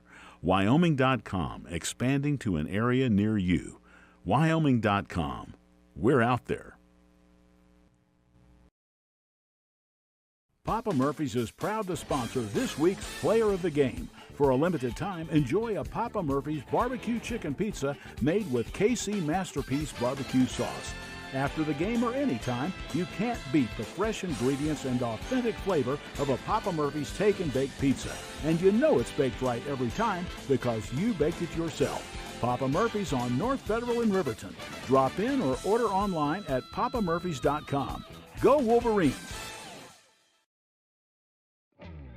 A proud sponsor of this broadcast is Bailey Enterprises. For over 50 years, Bailey has become the name you can trust. With Pit Stop Travel Centers, you can fuel up and stock up on trip snacks at locations all over Fremont County. You can also put your trust in Bailey Tire and Auto for service to keep handy for those times when your luck runs out on the road. Refresh at the Speedway Cafe with a dine-in meal or a round of carry-out with a variety of specials to keep you going. Go with Bailey.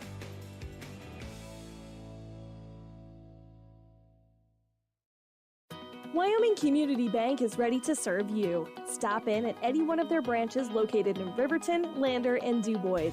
A bank that is owned and operated by the locals of Fremont County. Wyoming Community Bank. They're here to help you. From the field to the court to the pool and beyond, Fremont County athletes give their blood, sweat, and tears for their teammates and community. Why compromise that with alcohol or marijuana? Help your athlete make the most of their playing time by avoiding the dangers and impact that substance use can have on their performance and future. For more resources and information, visit FremontCountyPrevention.com. And welcome back to KTAK and the Hampton Inn Suites pregame show. It is time for the Sutherland starting lineup. Starting for the Kelly Walsh Trojans will be number 2, Jack Nichols. Not Jack Nicholas, Jack Nichols. Number 3, Eager. Number 4, Jaden Nichols. Number 12, Jace Nichols. And number 22, Mammoth. And for your Riverton Wolverines, number 0, Jason Vincent. Number 1, Derek DeVries. Number 5, Kate Gabrielson. Number 12, Parker Paxton. And number 14, Nathan Hutchison. We will be right back with a tip-off in the start of this 4A West Conference game here on KTAK. Why should you choose Lander Medical Clinic or Western Family Care for your health care? In addition to 4 locations in Fremont County, they also provide telehealth. Telehealth can be your go-to answer when you're out of town, on the road, or just can't get to urgent care. All you need is a good internet connection. To schedule a telehealth appointment, call 332-2941 today. That's 332-2941. Lander Medical Clinic and Western Family Care. With telehealth, they're putting your health first every time. When repairs are complete after a collision, you expect your car, SUV, or truck to look like new. That's the service you'll receive at Stork Auto Body in Riverton. Professionalism and meticulous attention to detail. You can depend on Stork Auto Body, 841 Miniweb Avenue, Riverton. And welcome back, and we are here and ready for tip-off. It is going to be... It looks like it's going to be Jace Nichols going for the tip-off against Derek DeVries. Same starting lineup. A lot of Nichols for Kelly Walsh, so we'll try and keep that straight. Tip-off is up and won by Jace Nichols and the home squad. So Kelly Walsh will be going left to right on your radio dial. They swing it down to Jace on the baseline. Kicks it out to Jack Nichols, who gets it over to Mammoth. Mammoth back over to Jace Nichols. We're going to try and get this right. Put up and good by Jace Nichols. So 2 points, and it is 2-0. Bring it up. Parker Paxton gets it. Gabrielson past the timeline. They try and trap him. He gets it to Hutchison. Hutchison up top to Paxton on the right wing. Looking like they're going to triple team Paxton. Paxton gets it to DeVries. A little bit of a weave, and he's run right towards Paxton. Loses control of the ball, but Jason Vincent there to pick it up. Vincent with it now. He's trapped. Gets it to Hutchison. Hutchison looking to drive down the middle. He does. Goes all the way up and good. They just things kind of opened up as he drove through. Great perimeter defense, but not so great in the paint. Kelly Walsh looking. They kick it out to Mammoth. Mammoth looking to drive. Puts up a little running hook. It's up and good. I think this one's going to be fast-moving, 4-2, 6:48 to play. DeVries now with it, goes into the paint, puts it up, gets it basically blocked, stripped away from him. He was in a no man's land, and his woes continue from last night. Taking it all the way down the court is Jaden Nichols. He puts it up and good. 6-2 in favor of Kelly Walsh. Gabrielson has it, gets it to Vincent. Vincent on the left wing. Gets it to Gabrielson in the low block, who gets it to Hutchison. Hutchison looking to get it to Paxson on the wing. Gets over to DeVries for 3. He misses everything. Rebound is going to be chased after and going to go out of bounds off Kelly Walsh. Looked like it went off Jaden Nichols there. And it will stay with Riverton. Gabrielson looking to inbound. Gabrielson looking for somebody to inbound too. Gets it to Hutchison. Gets up top near the half-court line to DeVries. DeVries looking to go underneath. The Gabrielson does so. Gabrielson kicks out to Paxson for 3. No good by Parker. Rebound comes away for Kelly Walsh. Kelly Walsh looking to maneuver. One of the Nichols boys drives down the lane, puts it up. No good. That was Jace Nichols. But it is rebounded and tipped out to Kelly Walsh. Mamet gets it over to Jace Nichols. Nichols almost loses it, gets it over to Eager. Eager for 3, no good. Rebound by Kelly Walsh yet again. They do have a bit of a size advantage, not huge except for Mamet. Looking to drive down the middle is Nichols. Point-blank shot is off target. That was Jaden, and Vincent comes away with it. He crosses the timeline, gets it to DeVries. DeVries double team. They're double teaming everybody in the half court, it seems. Vincent with it, gets it to Paxson. Paxson driving towards the elbow, gets out to DeVries. DeVries will shoot a 3. No good. Rebound tipped by Hutchison, but winds up in the hands of Jaden Nichols. Kelly Walsh looking to break here. 5:08 to play in the first quarter. They get it to Nichols, Jack Nichols. He misses, and Parker Paxson comes away with the rebound. Paxson looking to push things. Finally slows down, kicks it back out to Vincent. Vincent over to Paxson. Paxson at the top of the key. Underhand pass over to Vincent. Vincent looking to drive baseline. He's cut off. Gets it to Gabrielson, who gets stripped for turnover number 1, by the way, against Riverton. He just got taken right away by Mamet. They're going to stop. Pop from 3. No good by Jack Nichols. Rebound comes away. Vincent finally gets it, and it will go over to Riverton. Still 6-2. Moving really fast, but not a lot of points. Paxson looks to drive. Stops from 15. He misses. And away comes Kelly Walsh with the rebound. Mamet now with it. He's on the wing, looking to break down Hutchison. He spins, kicks it out to Jace Nichols. Jace Nichols gets it over to Jaden Nichols, who then gets it back to Mamet, I do believe. Yep, Mamet looks to put it up, and no good, but he's fouled. So that'll be the first team foul against Riverton. Foul is going against, let's see what number they put up. They put it's again Hutchison. So that'll be his first here at 4:07 to play in the first quarter.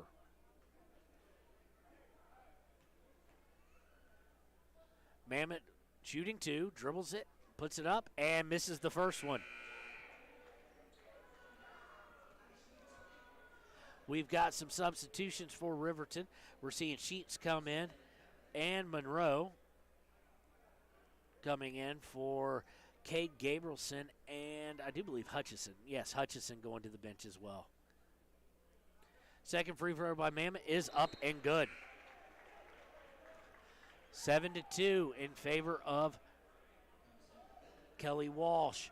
4:07 to play. Riverton coach Sheets trying to find the lineup. Who's going to be the scorer tonight? Right now, Paxson and DeVries both 0-for. Paxson has it now on the left wing. He's looking to drive. He gets cut off. He's almost double-teamed. He does get double-teamed. Splits it, gets to DeVries. And we're going to pick up a foul here away from the basket. I think that's on number 10. If that is, that's Pepple, who has come in. It is against Pepple. That is team first, his first.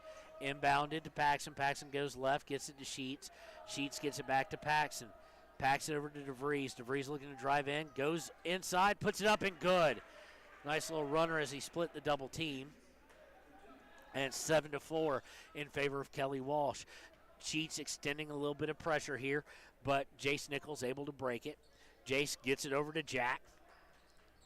Jack back to Jace. Jace for 3, no good. Rebound comes away to Derek DeVries.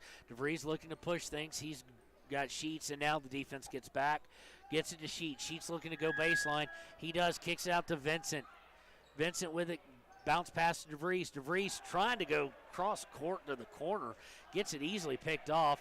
And Jaden Nichols on the break misses. And the tip no good, and Derek DeVries comes away with it. So lucky there. It was not a wise pass, but they could not convert. DeVries is going to get fouled here. Kelly Walsh definitely with a very tough half-court defense. They want to make you earn everything. That's a foul against Jace Nichols. It's his first, team second of the half, so it'll be inbounded. Let's see did anybody check in? Nope, not for Riverton at least. Paxton has it. Paxton's going to go to the right of the key. Up top, gets it around to Jason Vincent. Vincent looking left, looking right. He's trapped. Gets it to Sheets. Sheets drives down, tries to feed it to Monroe, but it's going to go off the foot of Jack Nichols, and so it will stay with Riverton. Deagle as well as Pepple have checked in for the hometown Kelly Walsh Trojans. Inbounding. Long pass by Vincent to DeVries. Gets it to Monroe. Monroe can't handle the pass, and that's third turnover of the day and the second unforced one. Bringing it down, they're going to swing it around. Mamet has it on the right. He dribbles to the free throw line, picks up his dribble, has to get it to 15, who feeds the post to one, I think that's Eager. Eager dribbles all the way up top. DeVries went for the steal, missed it. Wound up swinging in a little triangle formation. Mamet takes a bounce and misses. And we've got a whistle on the floor here. Let's see, that could be offensive, actually. Let's see what it's going to be. It is against 15. That is Deagle. That's his first, team third. They called him for climbing the back of Monroe. And we see Gabrielson and Hutchison come back in, coming in to get Vincent and DeVries. Gabrielson with it on the right. Gets it to Monroe. Monroe looking to drive. He gets it stripped. Turnover number 4. Kelly Walsh going to take their time now, bring it up. Paxton going to pick up the defense at half court at 1:40 to go in the first. Jack Nichols has it, gets it over to Mamet. Mamet on the right wing, back up top to Jack Nichols. Jack Nichols to Eager. Eager looking to go down. He can't do anything. Has to go cross court to Mamet. Mamet now looking to drive into the paint. Hits a beautiful pass to Eager, and it's up and good. Beautiful cut and pass. It's 9-4 in favor of Kelly Walsh. Gabrielson gets it on long pass from Paxton. Gabrielson draws the triple team to Paxton, gets it to Hutchison. Hutchison in the corner, picks up his dribble, and there's going to be turnover number 5. And here comes Kelly Walsh. They feed it all the way up to Pepple. Pepple stopped. They have to get it out to Jack Nichols. He's going to try and shoot a 3, but he's going to walk before he does so. So turnover number 1 for Kelly Walsh. 5 already against Riverton. DeVries is going to come in. He'll get Paxton, kind of the typical rotation here. And we're still on a whistle here. I don't know what we've got going on. Looks like Whitley coming in. No, not Whitley. It looks like Jace Nichols coming back in. Inbound to DeVries. DeVries gets up to Gabrielson as they cross the timeline. DeVries looking to go all the way to the corner to Sheets. Back to Gabrielson. Gabrielson brings up top to DeVries. DeVries, they are just double teaming everything. Gabrielson gets it to DeVries. DeVries for 3. Good! Derek DeVries from downtown. Needed. So it is 9-7 with 33 seconds left in the quarter. Jace Nichols now has it. Gets it to Mamet. Mamet brings it up the wing, up to the top of the key. Mamet over to... Can't lay eye on that one.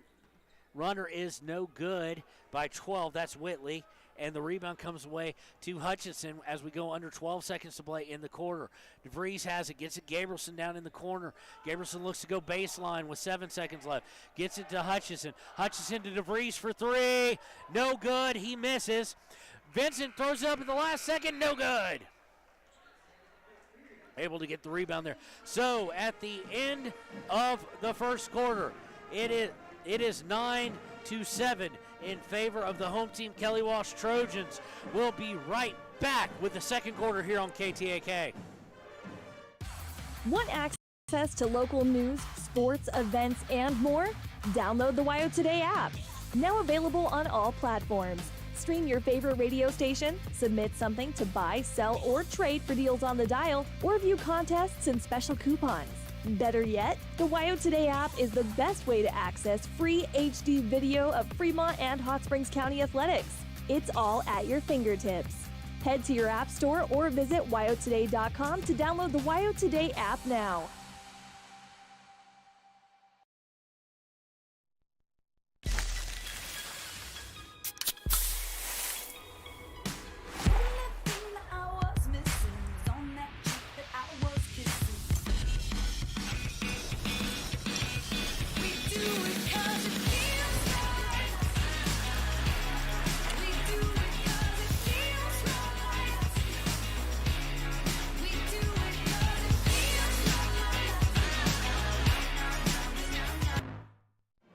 Welcome back to KTAK's coverage of Riverton High School basketball.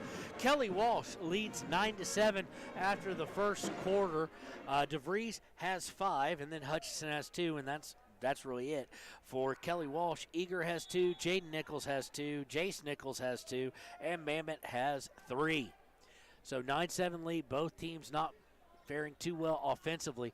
Kelly Walsh is double teaming and trapping everybody, and there's turnover number 6 on the inbound there by Kate Gabrielson, and it's going to lead to an easy 2 points for Jace Nichols there to start out the second. They are trapping everything. 11-7. The moment you come over the half-court line, they are looking to trap. Paxson now with it. Paxson looking to drive. They're even willing to put 3 on him. He goes over to DeVries. DeVries goes to Gabrielson. Gabrielson trying to hit Hutchinson, who then tries to hit Vincent, bounces off Vincent's head, and goes over to Kelly Walsh. Kelly Walsh now on the break, going to try a 3. No good by Nichols, and Riverton comes away with it. But 7 turnovers. It's becoming very concerning for Riverton. DeVries brings it over. He gets it back.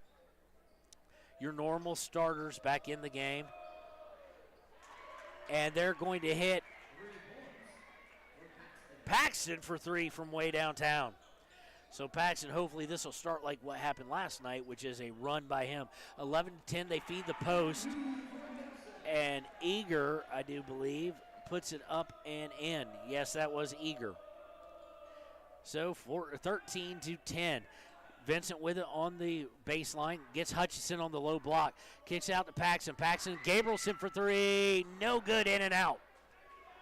Rebound comes away to Kelly Walsh, looking to push things as they have been. The Nichols guys just working their magic, gets out to Jaden. Jaden puts up a 3, good.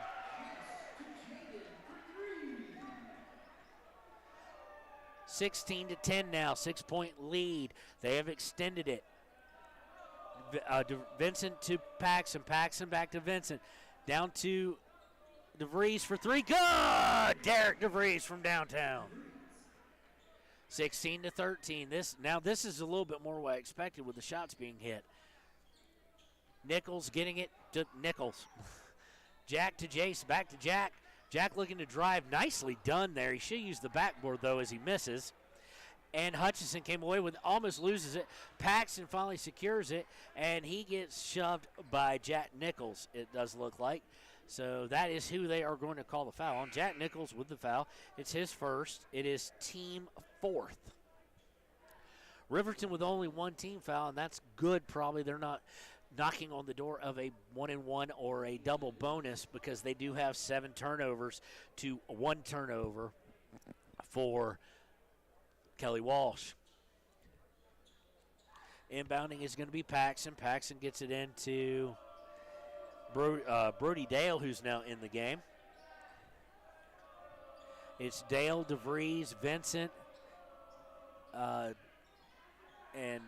Lucas, along with Paxton. So we're going to have a scrum for the ball. This trap really wearing on people. Dale went down with it, and he's tied up, held ball. So that will go because of the possession error. Worst thing since Colgate did frozen food. You know the saying. Possession error, it's not sporting. But it will go over to Kelly Walsh. They lead 16-13. Looking to drive is one of the Nichols. He kicks it out to Eager. Eager misses the 3. Paxson comes away with it. Paxson looking to go all the way down. He's going to get fouled going up. Looks like that foul is going to go against Mammoth. Should be his first. It is going against Mammoth. It's his first, team 5th. and it will send Paxton, the team's best free throw shooter, to the line, shooting 2. Paxton with 3 points right now on the day. First one's up and good. 2-point possession right now. Paxton going to look to bring it down to 1. Takes his customary 1 dribble, puts it up. Didn't have a whole lot of rotation on that, and it kind of rattled in, but in nonetheless. 16-15, 5:03 to play in this first half. Nichols looking to kick out to Jack Nichols. Jack Nichols for 3, no good. And we're going to have a whistle on the rebound attempt. It is going to go against Kelly Walsh. So the foul's going to go against 21, I do believe. No, 12. I have to read it backwards. I got to remember that. So foul going against Jace Nichols. That's his second, team 6. So Riverton will be shooting free throws on the next whistle. Dale gets it to Paxton. Paxton brings it up. He's looking for help. Gets it to Dale. Dale comes to his left. Gets it to DeVries. Back to Paxton. Paxton for 3. No good by Paxton. Away with the rebound comes Kelly Walsh, but not after a fight with Lucas for it. Pepple has it. Pepple feeds number 12. He puts it up. He was fouled long before that, though. I don't know where they're going to say it was, but the foul is on number 10. That would be Dale. That's his first. And Hutchison's coming to get Vincent. Sheets is coming to get DeVries. So let's see here real quick. So they're going to say the foul was on the floor against Dale, his first. Inbound is a shot for 3 by Eager, and it's up and good. So that was only the team's second. For DeVries, for Riverton. 19-15. 3 shot up by Paxton is good.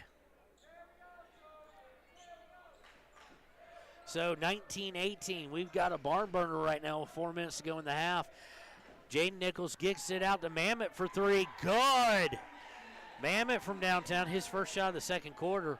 And now it's 22-18. There is no give in either one of these teams. Paxton with it. Well away from the basket. Gets it to Lucas. Lucas, you're not shooting a 3 from there. But he faked it nonetheless. Gets it back up to Paxton. Paxton to Lucas. Lucas on the baseline to Hutchison. Out to Paxton. He fakes the 3. Dribbles in 1 dribble. Puts up an 18-footer. No good. Rebound's going to go out of bounds and over to Kelly Walsh. Gabrielson coming in for Dale, and Lucas, Drevin Monroe coming in, it looks like, for Lucas. So you got Hutchinson, Sheets, Monroe, Gabrielson, and Paxton in the game right now. Jack Nichols looking to drive, dishes it to Jaden Nichols. He dishes back out to Mamet. Mamet takes it all the way up, in, and good. 24-18. Gabrielson with it, gets it to Sheets for 3. Bounces high off the board, and the rebound, we're going to have a whistle. It looks like someone may have shoved or gone over the back of Monroe. Let's see here. The foul is against Mamet. That may be beneficial for Riverton. It is the team's 7th, so it will definitely be 1-1. But Mamet also is, I do believe, the leading scorer right now for them. He's got 3, 4, 5. It looks like he has 8. Monroe's going to be shooting the 1-1. First one is on the way and no good. Need to convert those young men. Need to convert free throws, especially when down. Kelly Walsh comes away with the rebound. Mamet now with it up top. Screen set for him. It's fought through. Mamet's going to dish it over to Pepple. Pepple bringing it up top. Back to Mamet, who's guarded by Hutchinson. He almost loses control of it. Dished back out to Pepple. Pepple out to Jaden Nichols. Nichols looking to drive down. Kicks it out to Eager. Eager going baseline. Almost loses it. And it's chaotic. Jack Nichols with it. They swing it all the way to Pepple. Pepple going baseline. Puts up a floater. No good, but a foul.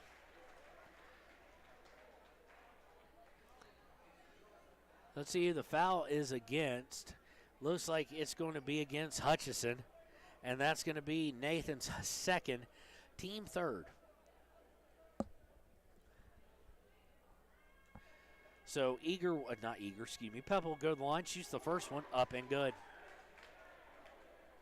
25-18. Riverton has not led. against one of what you would think will be one of their premier Cheyenne 4 a Western opponents as far as who ends up where or whatnot in this conference. So Walsh going to the line. Pepple going to the line, puts the second one up, no good. Away comes DeVries with the rebound. Trying to go coast to coast maybe. He does, puts it up, no good. Drevin Monroe with the rebound. Kicks out to Gabrielson to DeVries. DeVries driving baseline, and he's going to get called. Oh, he's going to get the block called. I was sure they were going to call the charge there, but it'll send DeVries to the line. It'll be the team 8th foul against Kelly Walsh. Foul is against Pepple. That's his second.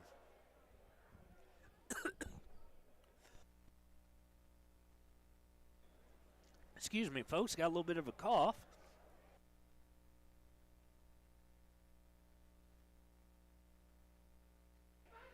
DeVries shoots the first free throw up and good, earns the bonus.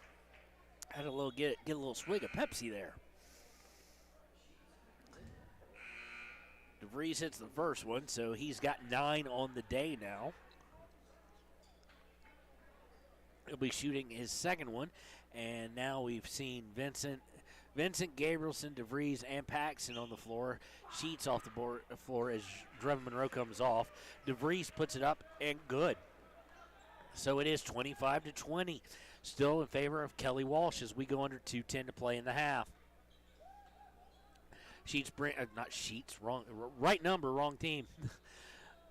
They get it to Jaden Nichols. He got it from Jack. Jaden looks to drive, kicks out to Jack. Jack guarded by Paxson. Jack shook Paxson there and hit a 15-foot turnaround. Nicely done. And that's Jack Nichols' first points of the game, 27-20. DeVries with it, looking to go down the middle. Tries to split, has to rescue his own bad shot, gets it to Gabrielson. Gabrielson to Paxson. Paxson bringing it up top. Paxson looking to go down the middle, does so. No good by Paxson. Ball's going to go out of bounds. He'll go over to Kelly Walsh.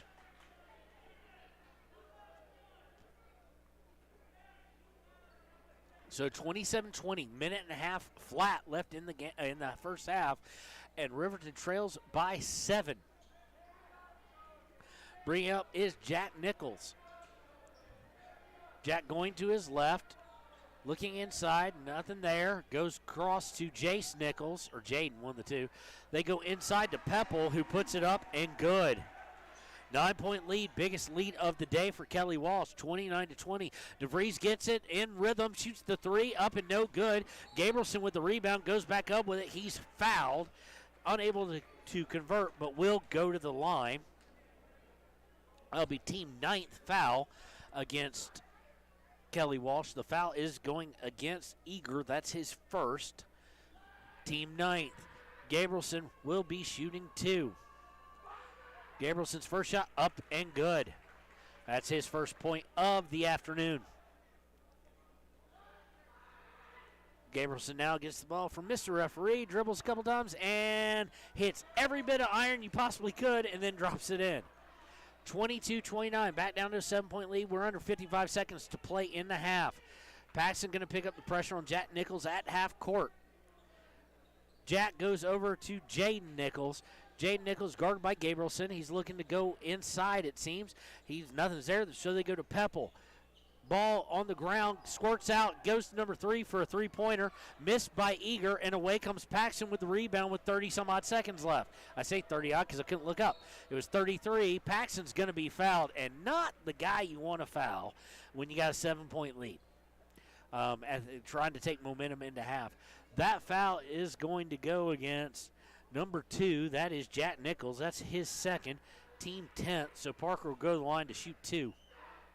First one up and good. So not the guy you wanted to foul there. If you wanted to foul the guys on the floor, you really don't have any good choices. Second one is up and good. Parker's your worst choice, but there's no good choices as far as fouling somebody. Inbound, it looks like Kelly Walsh is going to take their time bringing it up here as we go under 22 seconds to play. Jack Nichols has it, guarded by Paxson. Under 18 seconds to play now. I'm guessing they're going to want to use the last bit of clock. 12 seconds left. They've got it out to Pepple, but stolen away by DeVries. He feeds it to Sheets. Sheets puts it up and good. Nicely done there at the end. Less than a second left. They don't get it off at all. So nicely done there on the steal. Derek leading the way. And we go to half, 29-26 in favor of Kelly Walsh. A lot better than it seemed like it would be a minute ago. We will be right back with more of the Central, but the Central Wyoming College halftime show here on KTAK. High Plains Power is a Touchstone Energy cooperative. What does that mean for you as a Rural Electric Association member? It all comes down to 7 principles: open membership, one voice, one vote, member benefits, independence, education, cooperation, and community. To understand how it all works, we're headed back in time. In 1879, electricity was in major cities, but rural areas were out of luck. In 1935, President FDR made it possible for companies to build power lines to unserved areas. By the time we hit 1941, some 400 electric co-ops had been organized to serve rural America, just like High Plains Power. For more information, visit highplainspower.org. The staff and board at the Fremont County Fair wish to thank everyone who attended the fair this year. Whether you enjoyed Family Day, a night event, entered a craft show, or showed your livestock, thank you for all your efforts. We'll be moving and grooving next year, so stay tuned. During winter storms, it doesn't take long for roads to turn slick. Snowfall is often accompanied by high winds, and blowing and drifting snow can make it difficult to see the road. Speed limits are based on dry pavement conditions and good visibility. Be ready to reduce speed and increase following distance. Crashes are twice as likely to happen when it's slick out, and it's usually because someone is driving too fast for conditions. Remember, when there's ice and snow, take it slow. This message is brought to you by WYDOT. You need an oil change, but you don't have a lot of time. Expressway Lubes on South Federal in Riverton and Highway 789 in Lander provide a fast, professional lube, oil, and filter change. Expressway Lubes, locally owned and proud to support our local student athletes.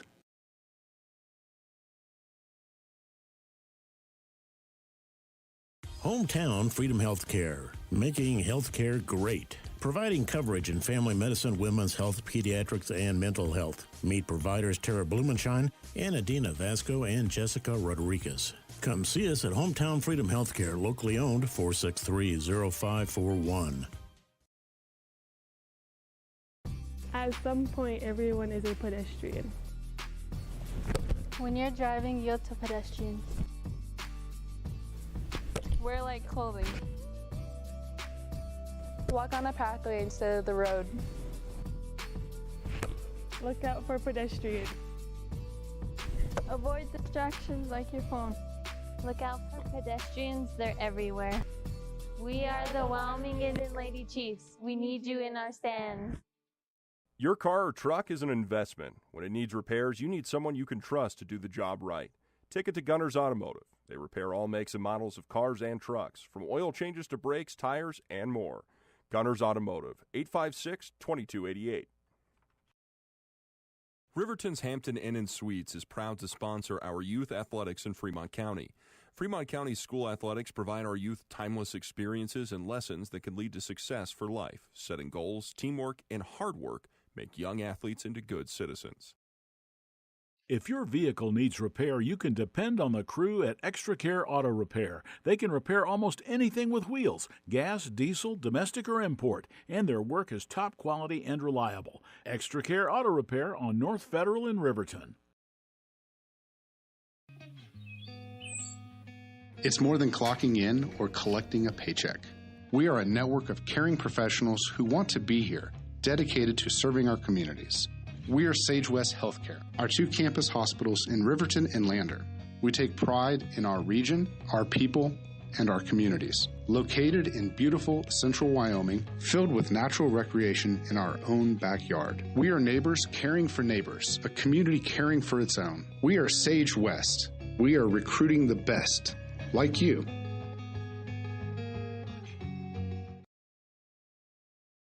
Community Health Centers of Central Wyoming has locations across Fremont County ready to serve you at DuBois Medical Clinic, Riverton Community Health, and Lander Community Health Pediatrics. We accept all forms of insurance, including Medicaid and Medicare. Are you struggling to get medical care? Ask for their sliding fee scale. From family medicine to pediatrics, Community Health Centers are here to serve you. Call 307-463-7160 or visit chccw.org to schedule your appointment. And welcome to the Central Wyoming College Halftime Show here on KTAK. Riverton's got all they can handle. Kelly Walsh leading 29-26 here at home for them in Casper. Their leading scorer right now is Mammoth with 8. Eager's got 7. And then we get into the Nichols boys. Jace Nichols with 4. Jaden Nichols with 5, Jack Nichols with 2, and then Pepple rounds out the scoring for them with 3. For Riverton, it's been pretty much a two-man show for the most part on the offensive side, scoring side of things. You've got 3 players with 2 each, and that's Sheets, who scored right as the horn was about to go off. Gabrielson has 2, both coming from the free throw line, and Hutchison has 2, and he actually has the first points of the game for Riverton, and he hasn't shot a shot since. But then you have both Parker Paxton and Derek DeVries each putting in 10. So the question will be, where do we see someone else come involved? There's always someone willing to step up. As Coach Sheets likes to remind us, DeVries last night not having a good night. Vincent stepping up. DeVries having a good night tonight.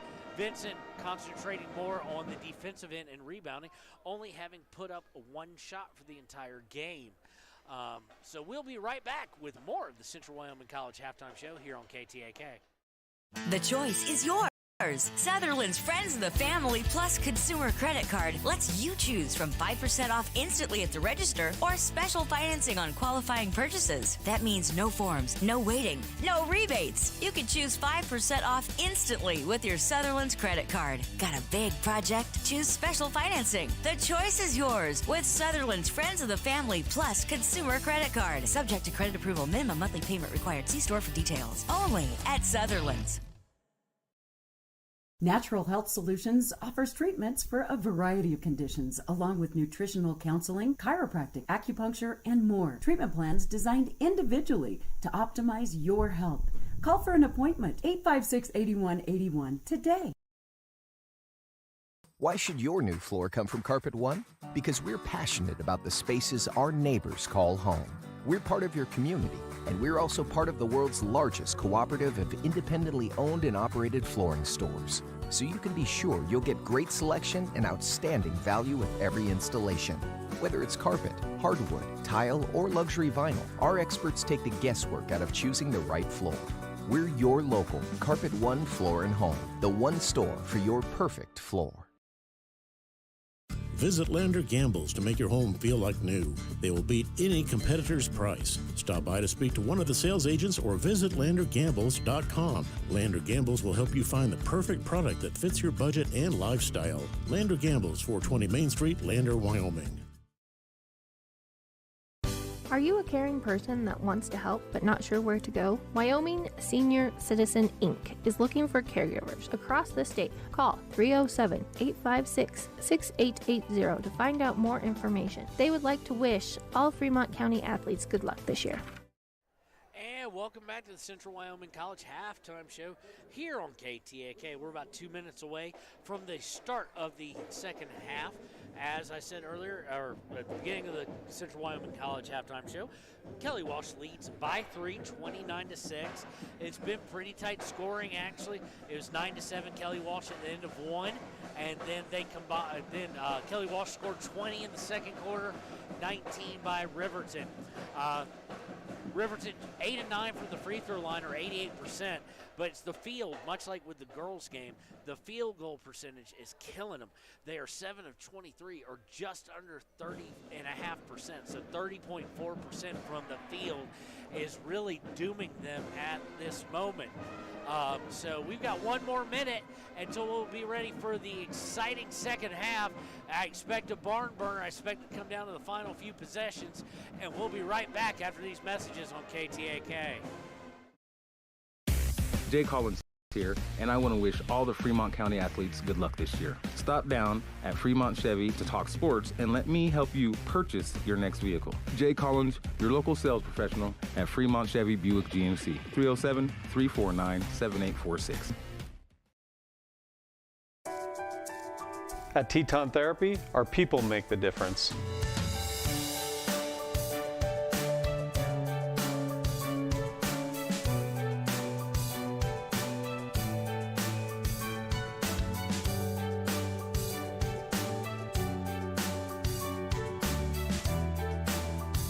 You can live pain-free. The amazing staff at Teton Therapy can help in Lander and Riverton. And welcome back to Riverton High School Athletics on KTAK. Special shout out thanks to my wife for bringing me a red Gatorade so I can get through this dry throat. Never had suffered from that before, from calling games back to back, but here we are. 29-26, ball should start off with Riverton. It will. You've got your starters in. I'm looking for where Paxton is on the floor. I see 4 of them. There he is. He was hiding over in the corner.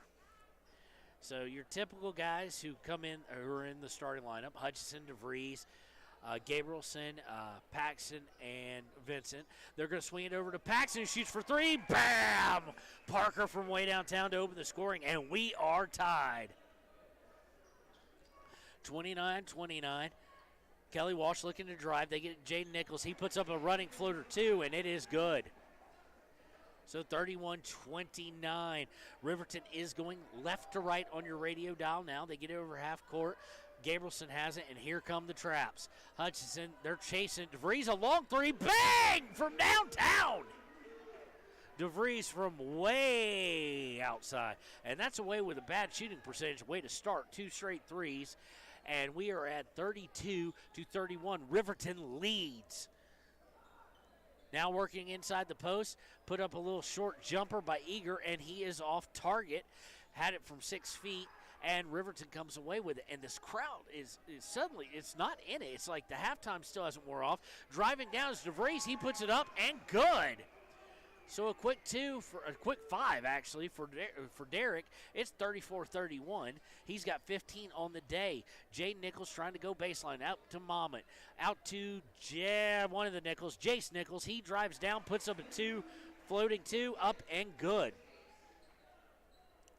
Like I said, barn burner, 34-33, 6:23 to go in the third quarter. Gabrielson gets to DeVries over half court. Back to Gabrielson, back over to DeVries on the far side. DeVries going in the middle to Vincent. He puts it up and 1! Jason Vincent decides to get into the scoring column with an emphatic 2-point and drawing the foul. Make it 36-33. Chance to make it a 2-possession lead for Riverton. And we've got a timeout on the floor by Kelly Walsh. We'll take it with him and be right back for Jason Vincent's free throw here on KTAK. A well-drawn-up game plan can be the difference between wins and losses. The same can be said about your mental health. Making a game plan to talk to your children can make a huge impact on them and help make them feel supported and listened to. The good news is, this winning game plan isn't hard to implement. All it takes is you starting the conversation and being ready to talk. If you need helpful resources and tools, you can visit FremontCountyPrevention.com. Got you. And welcome back here on KTAK. And for those of you watching Wyoming Indian game, their feed just went a little dark, but they will be back momentarily. Welcome to KTAK. Riverton up by 3, first lead of the game happening here in the third quarter. 6:13 to play. Vincent going line to complete the old-fashioned 3-point play, and he does. 37-33. Oh, what a difference a minute and a half make. Kelly Walsh now with it. Jace Nichols kicking it out to Eager. Eager over to Mamet. Mamet back over to Jaden Nichols. Jaden Nichols to Eager. Eager for three is partially blocked, and it's going to go out of bounds off Mamet. So partially blocked there by Riverton with 5:54 to play in the third. They lead by 4. We'll look to expand it. And right now, knock on wood or whatever, they haven't missed a shot. Either a free throw, only one shot, but they are 4 for 4 in this half. In this quarter is Riverton. Paxton has it now, looking to drive down the middle. Puts up a floater, no good as soon as I open my mouth. Not the greatest shot in the world, but nonetheless, he missed it. Stolen away by Vincent there. Third turnover against Kelly Walsh. Vincent has it. He's going to come up towards the elbow. Going all the way across court to DeVries. DeVries runs in, shoots from 15. Good. And we're going to have a timeout on the floor. 39-33. I think this one will probably be a full one. No, they're saying a 30-second timeout. We'll take it with them. 39-33. Riverton, 5-set 14. Left in the third here on KTAK. Knows what it means to be on top of your game. For over 60 years, Gotchi has led the field in providing physical therapy, occupational therapy, and wellness in Thermopolis and their facilities in Worland, Basin, Powell, Cody, and Shoshone. Whether you're recovering from an injury, deconditioned, post-stroke, or just looking to take control of your health, you'll find years of dedicated experience paired with personal care at Gotchi Rehabilitation and Wellness. Learn more at gotchi.org. And welcome back to KTAK's coverage of Riverton High School basketball. 5:14 left in the third. Riverton Wolverines lead 39-33 over the Kelly Walsh Trojans. Kelly Walsh calling 2 30-second timeouts within about the span of a minute and 10 seconds as Riverton has ran off down 26-29. They've ran off 13-4 run. Looking to drive, and there's going to be a turnover there. Eager didn't know what to do with the ball. He just dropped it, so he didn't get called for a walk. And Vincent and Gabrielson able to come away with it. Gabrielson now with it. He gets it to Paxton. Paxton looking to drive. Stops his drive, gives it to DeVries. DeVries drives down, puts it up and in. Nicely done, and it is 41-33. A quick 15-4 run in the span of roughly 3.5 minutes, Almost stolen away by Vincent, but they come away with it. Does Eager. Eager looking to get it at, nope, there's turnover right again. It doesn't matter what he's looking for. Paxton with it now, goes down to the low block, gets out to Gabrielson. Gabrielson dribbles in, shoots from 17. He's no good, and away with the rebound comes, looks like Whitley maybe. Missed by Gabrielson there, and three is going to be Jaden Nichols.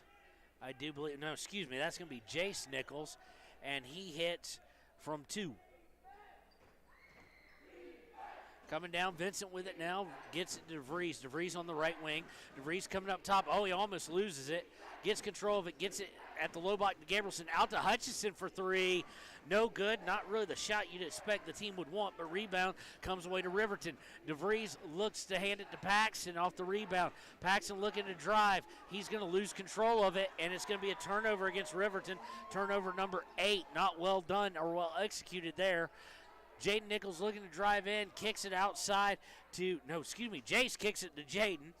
Winds up in the hands of Pepley, Pepley, I think they said, but we'll call it Pepple for now. Pepple drives in, puts up 2, and good. So 37-41. This is going to be a fun game. Gabrielson with it, fun half, gets it to Hutchison. Hutchison going to shoot a 3 again, and he misses again. Away comes Kelly Walsh with it. Walsh looking to drive. They get it to Jack Nichols. Jack Nichols to Jace Nichols. Jace Nichols out to Jaden Nichols. Back to Jack Nichols. Jack Nichols head fakes a 3. Gets out to Pepple. Pepple out to Eager for 3. Good. Eager for 3 is good, and we are now back to a 1-point game. It's as if everybody just bought into the fact they're shooting so well. Now everybody's shooting from outside and everywhere. They get out to Vincent. Vincent back underneath the low block to Hutchison. Hutchison's going to be stopped, and they're going to call a charge against Hutchison.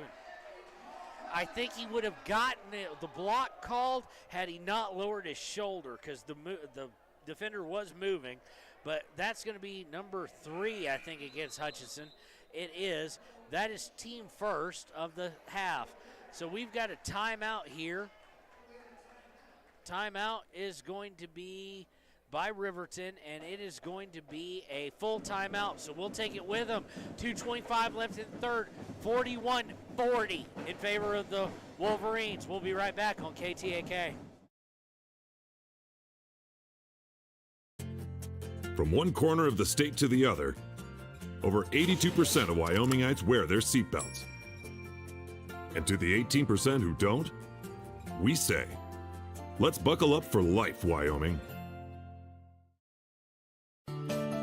Snyder Signature Properties would like to give a huge shout out to the local sports of Fremont County. They are here to support your team and your local home real estate needs. Call today to see how Snyder Signature Properties can help you buy and sell your next property. Good luck to all Fremont County athletes. Is your resolution this year to be healthier? You may have made a commitment to improve your physical health, but don't forget about your financial health. Atlantic City Federal Credit Union is listed as one of the healthiest credit unions in the U.S., and we are the healthiest credit union in Wyoming, according to depositaccounts.com. Don't risk having your accounts anywhere else. Become a member today and accomplish your first resolution by becoming healthier. Financially speaking, that is. Federally insured by NCUA. Open your eyes to a credit union, Atlantic City Federal Credit Union. And we're back with Riverton High School athletics, 41-40 down here in Casper at Kelly Walsh High School. Riverton, who hadn't led all game, took the lead, got it up on a 15-4 run, was up by about 8, and then Kelly Walsh came storming back. So we're 1-point favorite for the Wolverines. Walsh with the ball out of the timeout. Swung by Jace to one of the Jays. Winds up in Eager's hands. He shoots. He misses. Rebound taken away by Sheets. This is hard to keep up with Jack, Jaden, and Jace. Drevin Monroe, by the way, and Sheets have checked in for your Wolverines. Vincent drives in. He's going to put up a shot, but he's going to be called for a travel there. So that will be turnover number 9 by Riverton. The turnover's starting to become a bit of an issue again. Minute 52 to go in the third. Bringing it up is Jack Nichols. Jack Nichols gets it to Jace Nichols. Jace Nichols to Pepple. Pepple back out to Jace Nichols. He shoots a 3, no good. Rebound's going to be contested, and it's going to be a foul. There's going to be a foul against Kelly Walsh. Let's see who they put that on. It might be against Jace, actually. Nope, that's going to go against Mammoth. That's going to be his third. It'll be the team first of the quarter and the half. Excuse me, it's team second.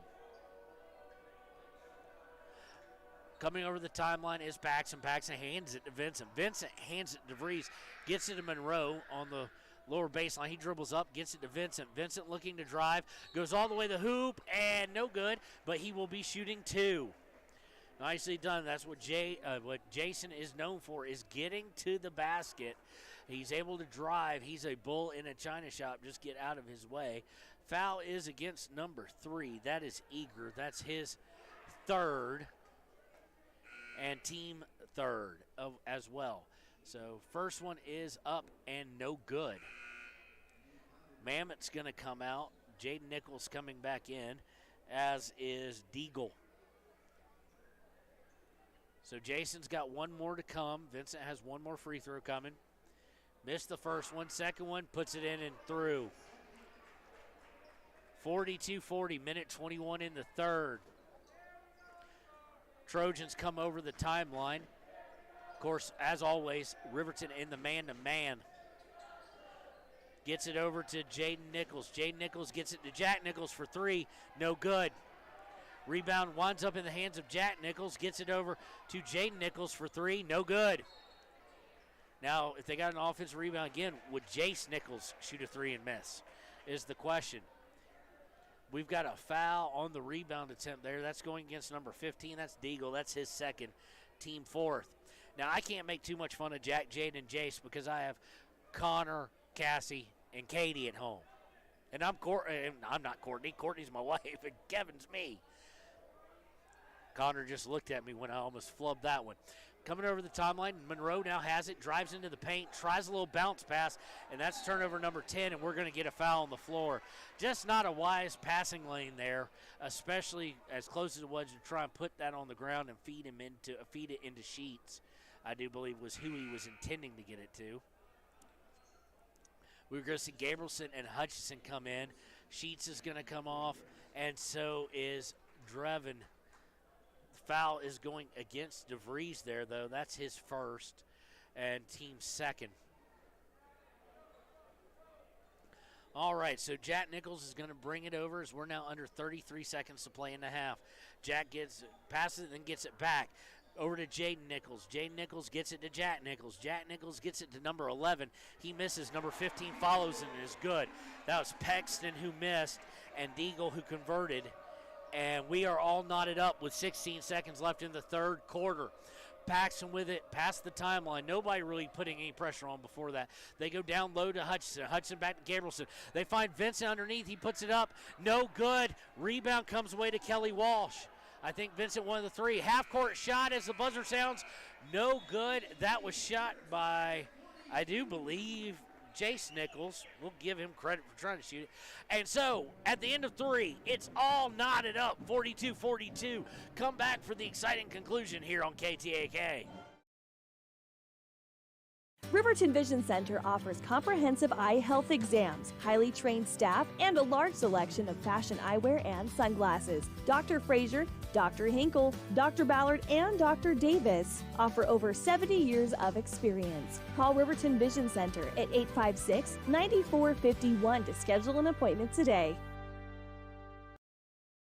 Central Wyoming College now offers Bachelor of Applied Science degrees in Early Childhood Education and Organizational Management and Leadership, with an emphasis in outdoor education, tribal leadership, or business and entrepreneurial leadership. CWC offers 3 ways to learn: online, virtual, and in person.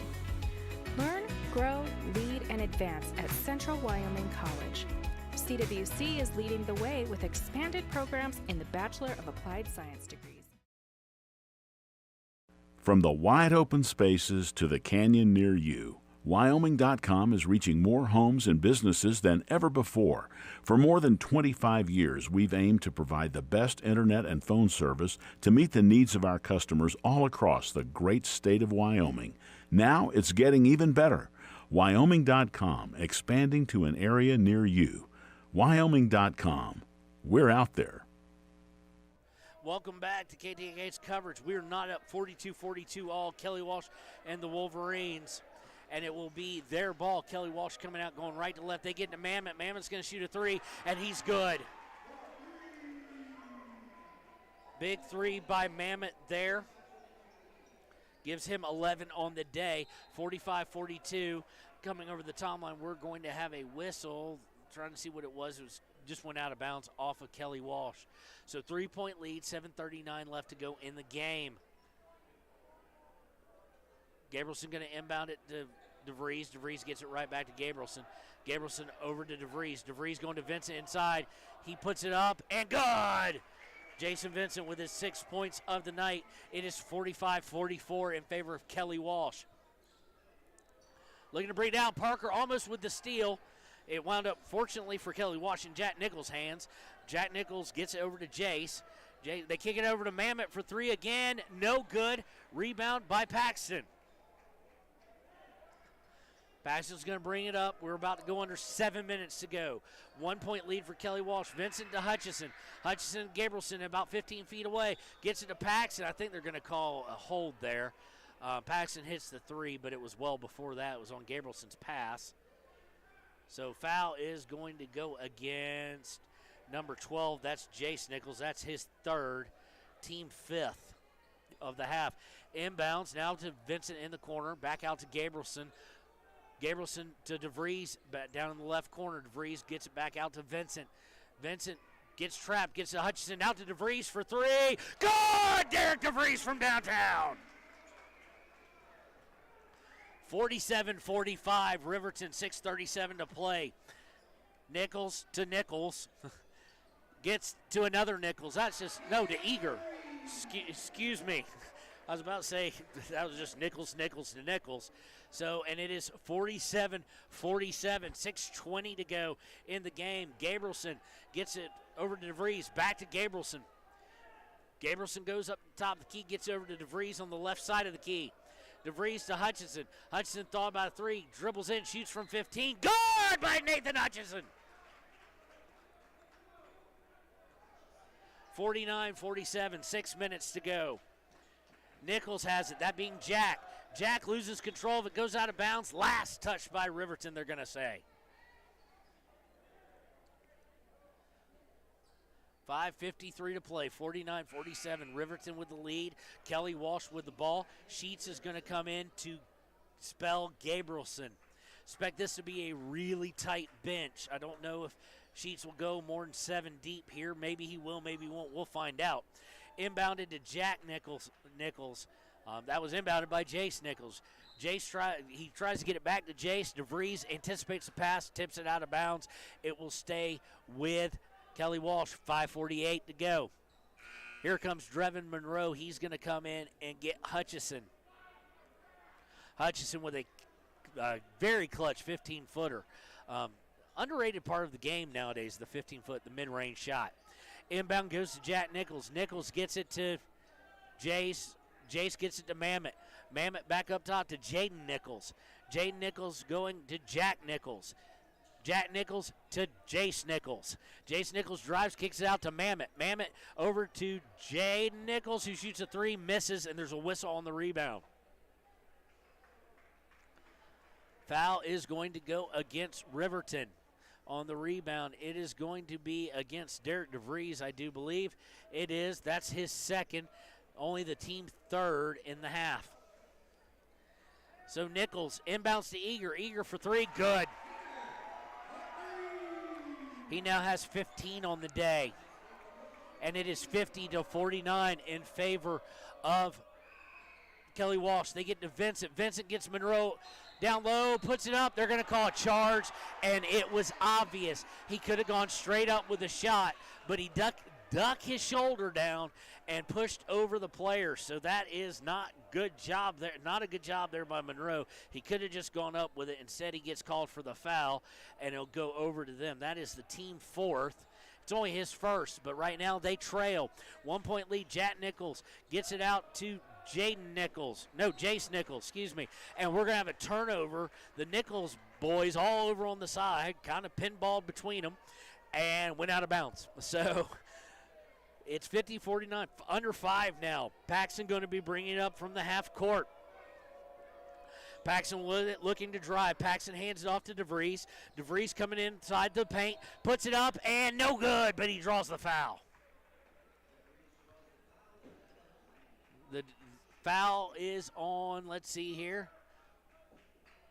It's not on Drevin Monroe. There's someone that was on, so still don't know. DeVries going to take his first free throw attempt. It is up and good. First free throw attempt of those two. And so we are knotted up again. I guess it is on 4. I guess it's on Jaden Nichols. I thought that was the Monroe call. But that is team 6, so Riverton will be shooting free throws next. When DeVries puts the second one up, clutch and good. Riverton retakes the lead by the slimmest of margins by 1 with 4:48 left, 51-50. Let's see who we got in. Drevin Hutchison has came back in. We've got Monroe, Hutchison, DeVries, Sheets, and Paxton. Nichols to Nichols. Nichols to Mamet. Mamet looking to drive in, kicks it out to Jace Nichols. Going to shoot a three. Good. So they retake the lead, 53-51, 4:27 to go. Paxton with the ball. Paxton going to his right, hands it to DeVries. DeVries going to his left, looks to drive down to the low block, does so, gets out to Paxton. Paxton thought about a three. Now he's going to look to drive. He's going to put it up, no good. Rebound by Hutchinson, up and good. And we've got a timeout on the floor here. And we're tied up all again. This timeout is going to be by Riverton. We'll take it with them. Tied at 53, 4:08. Don't touch that dial. We'll be right back on KTAK. Papa Murphy's is proud to sponsor this week's Player of the Game. For a limited time, enjoy a Papa Murphy's barbecue chicken pizza made with KC Masterpiece barbecue sauce. After the game or anytime, you can't beat the fresh ingredients and authentic flavor of a Papa Murphy's Take and Bake pizza. And you know it's baked right every time because you baked it yourself. Papa Murphy's on North Federal in Riverton. Drop in or order online at papamurphys.com. Go Wolverines! A proud sponsor of this broadcast is Bailey Enterprises. For over 50 years, Bailey has become the name you can trust. With Pit Stop Travel Centers, you can fuel up and stock up on trip snacks at locations all over Fremont County. You can also put your trust in Bailey Tire and Auto for service to keep handy for those times when your luck runs out on the road. Refresh at the Speedway Cafe with a dine-in meal or a round of carry-out with a variety of specials to keep you going. Go with Bailey. Welcome back to KTAK. After the timeout, Kelly Walsh is inbound, and Nichols has it to Mamet. Mamet guarded by Gabrielson, gets it over, and it looks like a little bit of a zone here by Riverton. Don't see that all the time. Try and hit the backdoor cut. They do, but Derek DeVries says no, sir, with the block. Paxton's going to come away with it. Block was on Eager. DeVries from backside, able to keep him from scoring. Paxton takes it in, shoots, and he is fouled. He got bailed out a little bit there as he went into the land of guys taller than him. Well, that's most players in the post for most nights. But he got bailed out there and got the fourth foul on Mamet. That's team seventh, but he'll be shooting two. He was in no man's land trying to shoot a shot, and he had to he luckily got the foul called. So there's he hits the first one, and Riverton leads 54-53. Second one is on its way. It's up and good. 55-53. 3:37 to go, and we've got a 30-second timeout. We'll be right back on KTAK. Wyoming Community Bank is ready to serve you. Stop in at any one of their branches located in Riverton, Lander, and DuBois. A bank that is owned and operated by the locals of Fremont County. Wyoming Community Bank. They're here to help you. From the field, to the court, to the pool, and beyond, Fremont County athletes give their blood, sweat, and tears for their teammates and community. Why compromise that with alcohol or marijuana? Help your athlete make the most of their playing time by avoiding the dangers and impact that substance use can have on their performance and future. For more resources and information, visit FremontCountyPrevention.com. And welcome back. KTAK's coverage of Riverton Wolverine basketball. 3:35 and counting. Kelly Walsh is inbounded. They trail Riverton by 2. This has been the barn burner I promised you at halftime. Mamet with it. Mamet guarded by Hutchison. They swing it out to Jaden Nichols. Now it's in the hands of Jace Nichols. He looks to drive in. DeVries trying to go for the steal. He's got it. He does so by reaching around and tipping it back to Vincent. So a chance to extend this to at least a 2-possession game. They get to Paxton from downtown. No good by Paxton. DeVries gets the rebound, though. Kicks out to Gabrielson, now in Vincent's hands. Gabrielson got it back up top to Vincent on the left wing. Over to DeVries. 2:57 to play. 55-53. Gabrielson has it. Right wing, near side, if you're here listening. Gabrielson hands off to Hutchison. Hutchison thought about it, but he decided not to. Dribbles it back out, dribbles it up to center. Gets over to Gabrielson on the right wing again. Gabrielson looking for a cutting DeVries. It's not there. Gets it to Paxton for 3. Bam! Parker Paxton from way downtown in clutch. 58-53. 2:24 to play. Jace has it, or Jaden. Blocked. It will be a held ball, and that will be the visitor's ball on the possession arrow. Even though it favors us, ladies and gentlemen, I still hate the possession arrow. Jump it up. But Gabrielson did a fine job there getting his hand on there and not getting anybody. 2:17. Riverton leads by 5. Here on the road in Casper facing Kelly Walsh. Paxton now with it. Just hit that big 3. Gets it. He's going to drive into the paint. Kicks it to DeVries for 3. No good. And it's going to go out of bounds and over to Kelly Walsh. This is a fun one, folks. This is a fun one. 2:01 left. Kelly Walsh really needs to find a 2 here or a 3. They trail by 5. They led most of, if not the entire first half. They led for the entire first half. Gave up a big run by Riverton, but came all the way back. They'll shoot for 3. In and out, no good by Eager, but they come away with the rebound. They got it to Mammoth now. We're under 1:40 to play. Ball in the hands of Jace Nichols. Nichols gets it to his brother or cousin or whatever, Jaden. Jaden has it up top. He stopped. He gets it to, I'm trying to see here, it looks like Jace. Jace puts a runner up, no good. Mammoth with the rebound puts it up, no good. And I think they're going to call him over the back, and they do. Mammoth had it from point-blank range, and that's why you hear coaches yell, use the backboard. He tried to just put it up and over the rim. Then he got boxed out, and then we got a foul. That foul is number 5 against Mammoth, who is their leading scorer on the day, or leading scorer of the first half.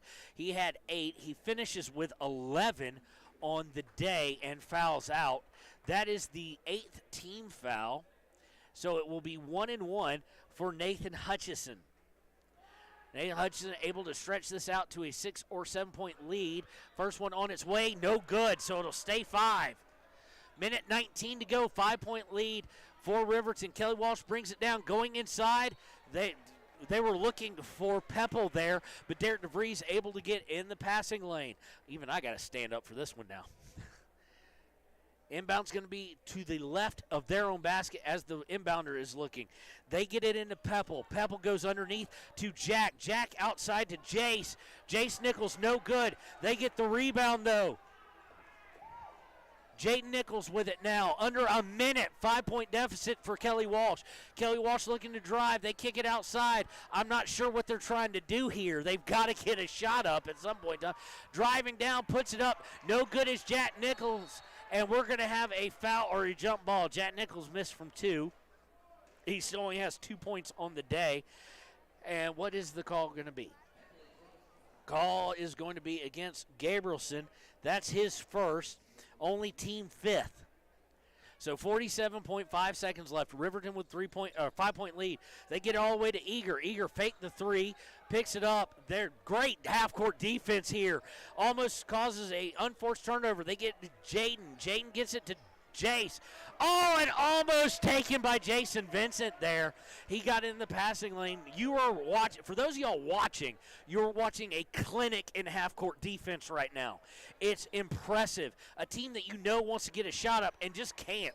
They inbound to Jaden Nichols. Out to Jack for 3. In and out, no good. Rebound's going to go out of bounds and stay with them. So miss was by Jack Nichols there with 29.8 left, still 58-53. Inbound by Pepple. Pepple's going to go all the way out to Jaden Nichols. Jaden Nichols over to Jace Nichols for 3. No good. The rebound was by Pepple. The miss was by Jace. So let's see here. We got a whistle again. This is going to be they're going to say out of bounds, I'm guessing. Inbound is to Pepple. Pepple hands it off. They got to do something, and now they're going to throw it away. It goes out of bounds. What half-court defense by Coach Sheets and the Riverton Wolverines, giving up so many offensive rebounds, but staying in it and causing the 7th turnover of the game with 16 seconds left. Inbounds to Parker. You know, if they're going to foul, they don't want to foul him. And he gives up to Gabrielson, who is fouled. Foul is going to go against number 12, Jace Nichols. That will be his 4th, and that is team 9th. So it'll be 1-1 for Cade here. Only 10 seconds left. That elongated possession took about 20 seconds. What half-court defense by this Wolverine squad. We know that coach has got to be happy about that. So Gabrielson by himself there, 4 other Wolverines all the way in the backcourt. First one is up and rolls off the front iron, up and in for his 3rd point of the day to make it 59-53. If that didn't clinch it, this one would. Second one is up and good, makes it a 3-possession game with 10 seconds left. 60-53. Quickly coming down, a push off. They'll let it go by Eager there. That was a little bit much, in my opinion. And Riverton inbounds it, and that'll be the ball game. So I think the Riverton fans, at least the adult crowd, may outnumber the Kelly Walsh crowd. So your final from Kelly Walsh and Casper: Riverton Wolverines 60, Kelly Walsh Trojans 55. We'll be right back with the Click It or Ticket post-game show here on KTAK. Why should you choose Lander Medical Clinic or Western Family Care for your health care? In addition to 4 locations in Fremont County, they also provide telehealth. Telehealth can be your go-to answer when you're out of town, on the road, or just can't get to urgent care. All you need is a good internet connection. To schedule a telehealth appointment, call 332-2941 today. That's 332-2941. Lander Medical Clinic and Western Family Care. With telehealth, they're putting your health first every time. When repairs are complete after a collision, you expect your car, SUV, or truck to look like new. That's the service you'll receive at Stork Auto Body in Riverton. Professionalism and meticulous attention to detail. You can depend on Stork Auto Body, 841 Miniweb Avenue, Riverton. Want access to local news, sports, events, and more? Download the WYO Today app. Now available on all platforms. Stream your favorite radio station, submit something to buy, sell, or trade for deals on the dial, or view contests and special coupons. Better yet, the WYO Today app is the best way to access free HD video of Fremont and Hot Springs County athletics. It's all at your fingertips. Head to your app store or visit wyotoday.com to download the WYO Today app now.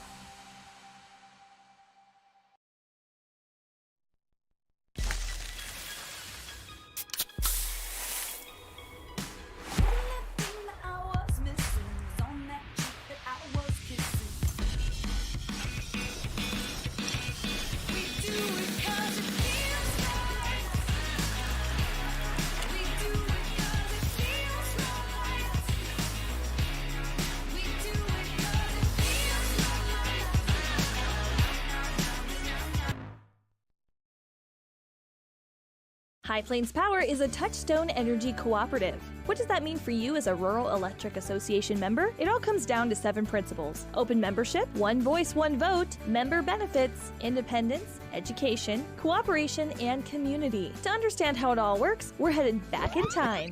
In 1879, electricity was in major cities, but rural areas were out of luck. In 1935, President FDR made it possible for companies to build power lines to unserved areas. By the time we hit 1941, some 400 electric co-ops had been organized to serve rural America, just like High Plains Power. For more information, visit highplainspower.org. And welcome to the Click It or Ticket postgame show here on KTAK. We are joined, not on screen, but we are joined with the Papa Murphy's player of the game, Derek DeVries. Derek, how's it feel to get back in the scoring column in a big way tonight? No, yeah, I was coming off of a rough game last night, mentally and physically, but tonight to step up in that way, it felt really good. Did Kelly Walsh surprise you with their half-court trap as aggressive as it was? No, yeah, they came out with a strong 1-3-1 zone in it. We haven't played many zones this year. Teams get into it, but it was definitely the best zone we faced all year. Oh, yeah, and excellent. Free throws, of course, being a big part of tonight's game, and the team as a whole shooting much better than they have as of late. Been having to shoot free throws after practice by chance? No, yeah. Every practice we end practice with some free throws, so it helps in games for sure. Okay, so that ends this weekend. Now, normally you'd have next weekend off with Ronthon being in town, but we get to drive 5 hours to Cheyenne. Yeah. So that'll be a little change. Coach probably likes that, though, because no rust being built up in the next time. But there's a little bitty game on Tuesday. What are you looking forward to the Landry game about the most? Well, it's a rival, so that's always fun. And it takes off pressure because it's not conference, but not in our division either. So it's nice just to go play basketball again and not have any pressure on us. Well, you're going to get this one at home, and if it's anything like the atmosphere and the game was in football, it will be an incredible atmosphere and a thing to watch. We want to thank Derek DeVries for our Papa Murphy's player of the game. We'll be right back on KTAK. The staff and board at the Fremont County Fair wish to thank everyone who attended the fair this year. Whether you enjoyed Family Day, a night event, entered a craft show, or showed your livestock, thank you for all your efforts. We'll be moving and grooving next year, so stay tuned. During winter storms, it doesn't take long for roads to turn slick. Snowfall is often accompanied by high winds, and blowing and drifting snow can make it difficult to see the road. Speed limits are based on dry pavement conditions and good visibility. Be ready to reduce speed and increase following distance. Crashes are twice as likely to happen when it's slick out, and it's usually because someone is driving too fast for conditions. Remember, when there's ice and snow, take it slow. This message is brought to you by YDOT. And we are joined here now on KTAK by the Gatorade Thirst Quencher player of the game. He just asked what made him the player of the game. Intensity. We look for defensive intensity, rebound, and clutchness. And you came through with a, not known as always the scorer, but that little 15-foot J was just a work of art, especially nowadays that the mid-game is kind of just nobody pays any attention to it. So, did you tell me a little bit about the game? Kelly Walsh came out in that 1-3-1, very super aggressive trapping style, and y'all had to kind of survive the first half, then got a decent lead in the third quarter, but they came right back. Yeah, Coach Sheets said it best in practice, and I mean, we're ranked third in the state, and so that just means we're going to get everybody's best game, and we saw it with Cody. We saw it today with K-Dub, Rock Springs yesterday. You know, they're going to come out and play hard and give it their best shot, and they did. But we just came out, continue to push, continue to work, picked it up on defense a little bit, and just never stayed down. All right, now we've got, of course, next weekend would normally be off with Ronthon, but you've got to go to Cheyenne. Lovely 5-hour trip that it'll be. In February, what could go wrong? Or late January, what could go wrong? But you've got a little bitty game in between here and then against Lander. As a senior, how important is this Lander Valley game for you? Definitely important. This will be my first rivalry game. I didn't play sophomore or junior year, so first varsity rivalry game, I should say. And so I'm really looking forward to it. It's always a lot of emotion, and we're just going to keep that traveling trophy. Well, hopefully the atmosphere mirrors what we had at football at home. And even last year on the road, biggest student section I think Riverton had all year was on the road. So we'll be calling that. We'll be right next to Sean O'Brate and Ernie Over and those god-awful Lander Valley Tiger broadcasters who also work with us. So we want to thank our Gatorade player of the game, Nathan Hutchison, for joining us. And we'll be right back here on KTAK. Thank you. You need an oil change, but you don't have a lot of time. Expressway Lubes on South Federal in Riverton and Highway 789 in Lander provide a fast, professional lube, oil, and filter change. Expressway Lubes, locally owned and proud to support our local student athletes.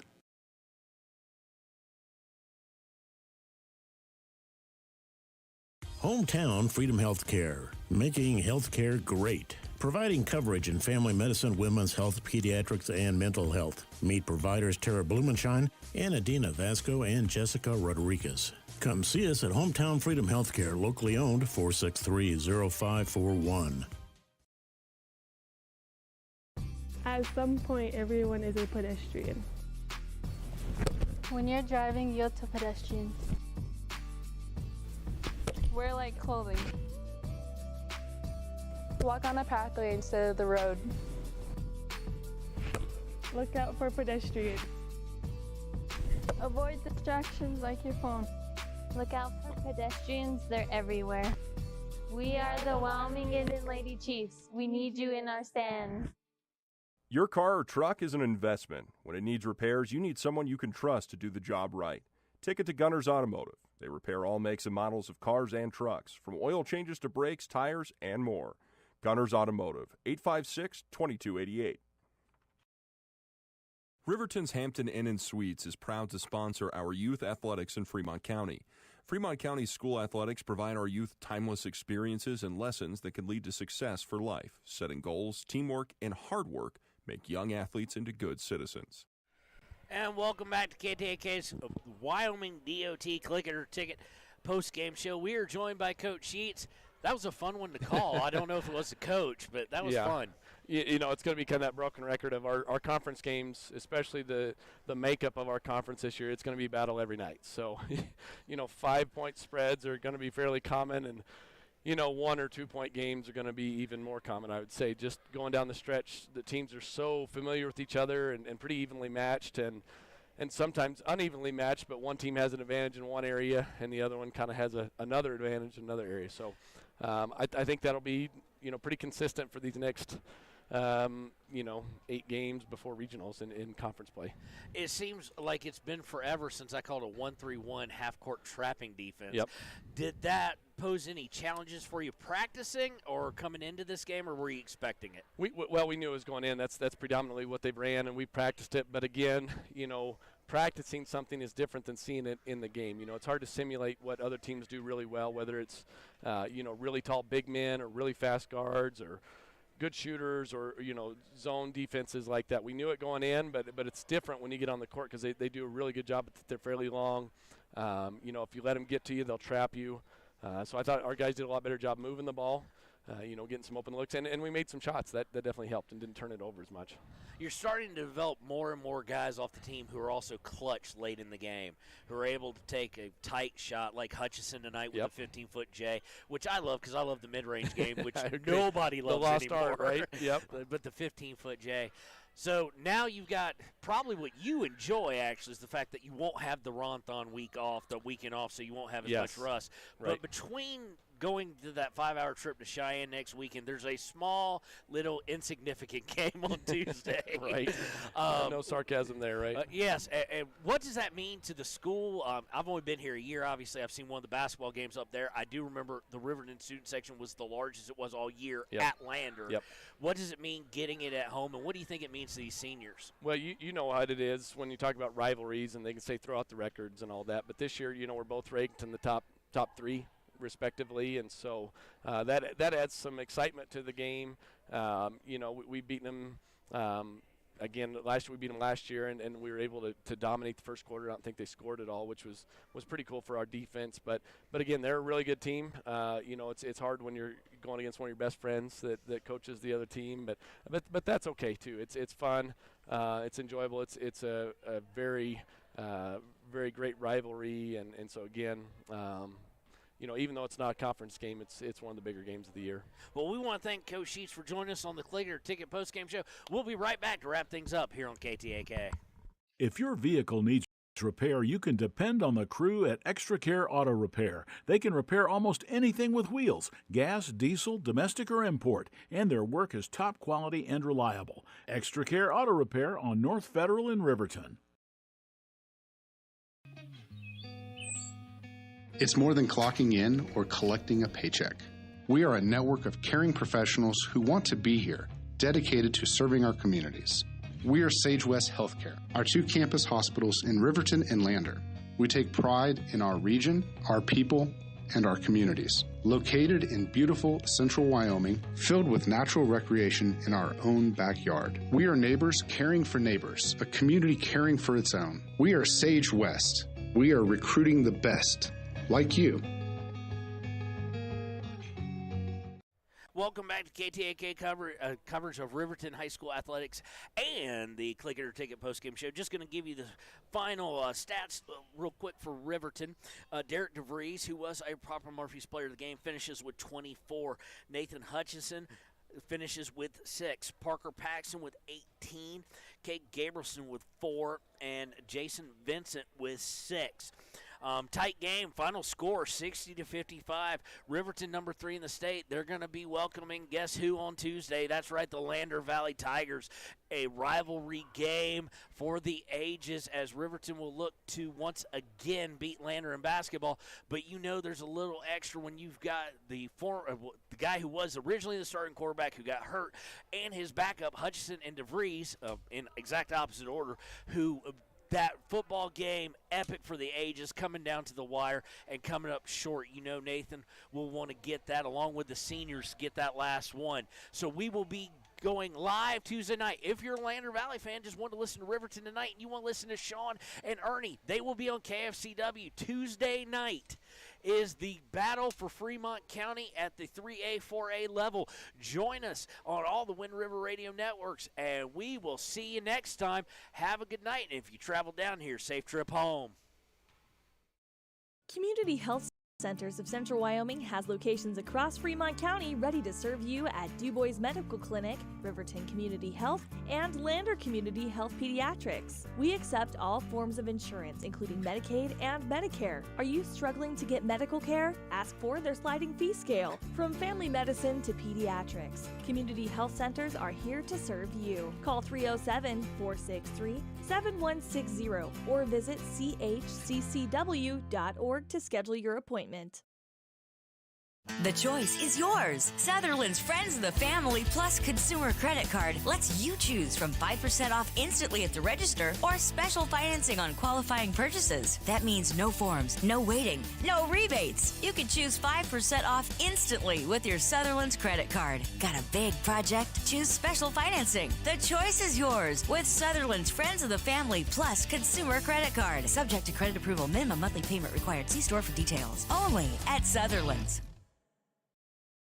Natural Health Solutions offers treatments for a variety of conditions, along with nutritional counseling, chiropractic, acupuncture, and more. Treatment plans designed individually to optimize your health. Call for an appointment, 856-8181 today.